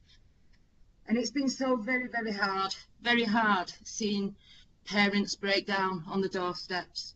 And you can't walk away from that and forget. And we spent all afternoon discussing ways that we can help families in our area, because they are our people. They're not the government's people, they are our people and our families.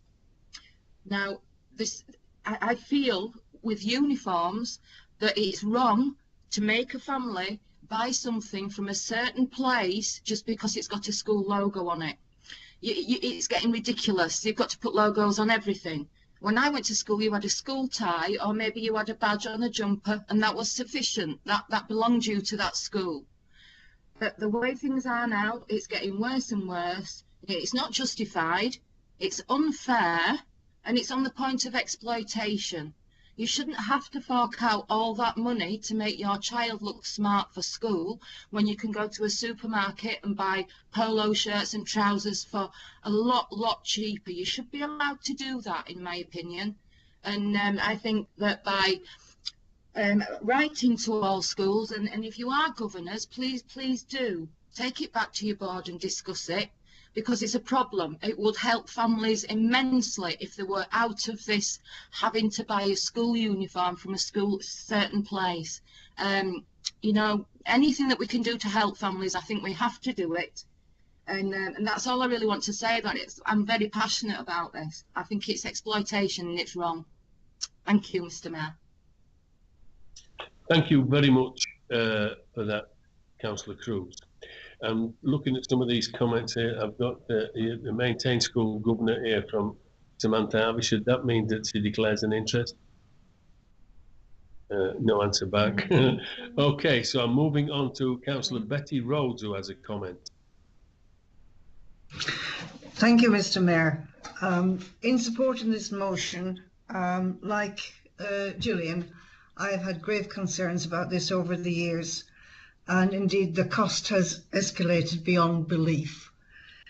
I know that the schools themselves, they set up contracts with organisations to procure the items, the said items, and indeed the badges and the inscriptions put on them come at a terrific cost. When I was a school governor for several years in my ward, I'd actually suggested that why can't the school actually just buy the badges that parents could sew on, even if there's only one. I mean, going to the extreme of having something embroidered on trousers is beyond belief, beyond belief. And we're at times when the quality of the goods, as Nadeem has said, through the supermarkets or other outlets are at equal quality for the children to wear for their school uniform. But I just want to add another thing in supporting this resolution. It's just not schools. I have recently brought to the attention of some of my colleagues that this is also happening in colleges, in Wakefield College, for instance. I'm aware that for certain courses, and I'll particularly mention the catering course, that they have to have what they call their whites and their service uniforms. And these have to be bought from a certain provider. For the girl or the boy who wants to do that course, and it's anything up to £300. Oh, it's more than that, Betty. Well, that's the latest I've known in just one set. Just one set. Now then, this is something that we've got to actually incorporate into the issue about maintaining a principle on those families that have such a burden placed on them, and at the same time we want to encourage further education across the board. So I completely support this resolution, and I just hope that our school governors can actually have some influence. I think that's the main thing that we need to investigate after this resolution. I'm sure is going to be supported by everybody as to how the governing bodies can influence the schools in their policies, and I do hope that they can. Thank you very much for that, Councillor Rhodes. I'm on to the next comment, which is from Maureen Cumming. Yeah, thank you, Mr. Mayor. I fully support this resolution and thank Nadeem for bringing it forward. I don't think there's one of us in this chamber hasn't had a resident on the phone about school uniforms and the fact that the children are getting sent home because the soles on the shoes are not black, for goodness sake. And the added burden, and I know that Olivia's put something in the comments, it can be up to £600 to actually get the proper school uniform from designated suppliers, when, as Gillian has already said, you can go to Asda. If there's a badge you have to sew on, then fine, sew the badge on. A badge is much cheaper than actually going to a designated supplier for the school uniform, who's probably getting profit from it as well. So I fully support this resolution, and thank you, Nadeem. Thank you very much for that, Councillor Cummins. I've got comments on, as you can see on your board, maintain school governor from Samantha Harvey. I don't know whether that means you've got to declare an interest, but if you do, it will be wise, I think. Steve Tully used to be a school governor. That doesn't necessarily debar you. And Olivia's comment that is complained about this because some of the school uniforms cost around about £600 is just echoing what's been said so far. I've no other further comments on the board, so I'm going to move back to Councillor Ahmed. As mover of the motion, you have the right to reply. In exerting your right to reply, may I remind you that no new matter can be introduced. Councillor Ahmed. Thank you, Mr. Mayor. I'd just like to thank all members for their support in this matter, and I think it's important. And I know we've banded figures around, but I'd just like to finish off identifying one school, but I won't mention their name. Their rugby top costs £24. The socks cost £6. Their PE shorts are £9.99. Their PE polo is £14. Their PE hoodie is £19.99. Their blazer is £32 to £42. And their 2 packs of shirts are £17, and their trousers logo ones are £19.99, including the tie, which I think is the only reasonable priced item there, which is £5.50. So I think if we estimated, that cost to a parent, and if there are 2 or 3 school children in that area, and I think this school is in a deprived part of the district, and I'm hoping the governors do have the power, and we need to send a message and lead as elected councillors as we've done today.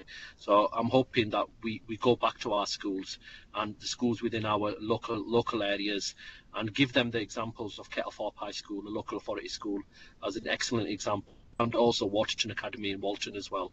They're 2 excellent examples that the schools can follow. And I've chosen a secondary and a primary school.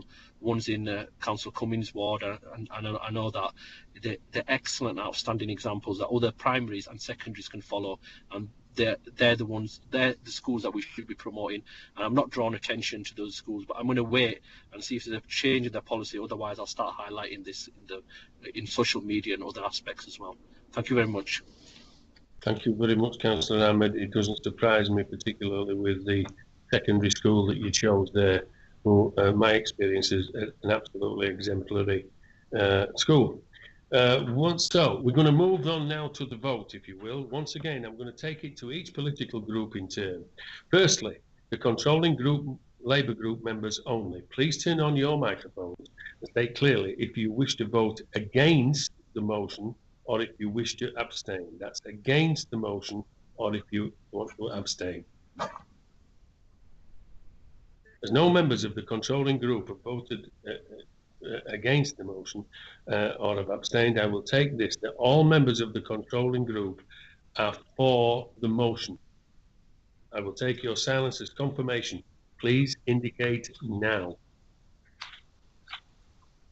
We now move across to the Conservative group. And please turn on your microphones and state clearly if you wish to vote against the motion or if you wish to abstain. As no members of the Conservative group have indicated they've voted against, I will take that all members of the Conservative group are for the motion, and therefore I will take your silence as confirmation. If not, please indicate now. And I will finally ask now, the Liberal Democrat member, Councillor Gordon, would you please turn on your microphone and state clearly if you wish to vote for, against or abstain on the motion? Vote for the motion. Vote for the motion. Thank you. Therefore, the motion is carried.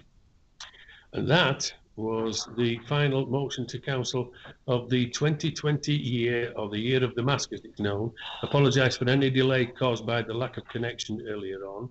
And so you can all welcome in 2021 with optimism and hope. I will be getting to you a few of my mayor's calendars to each elected member for you to use or to distribute. I sincerely wish you happiness, wealth, and most importantly, health for 2021. Thank you for your attendance. And from all of us here in Wakefield, have a very Merry Christmas. Keep safe, keep well. Good evening. Thank you, Mr. Mayor. Thank you, Mr. Mayor. Happy Christmas, Mr. Mayor. Thank you. Bye. Merry Christmas, Mr. Mayor. Thank you. Merry Christmas, everyone. Merry Christmas. Merry Christmas, everyone.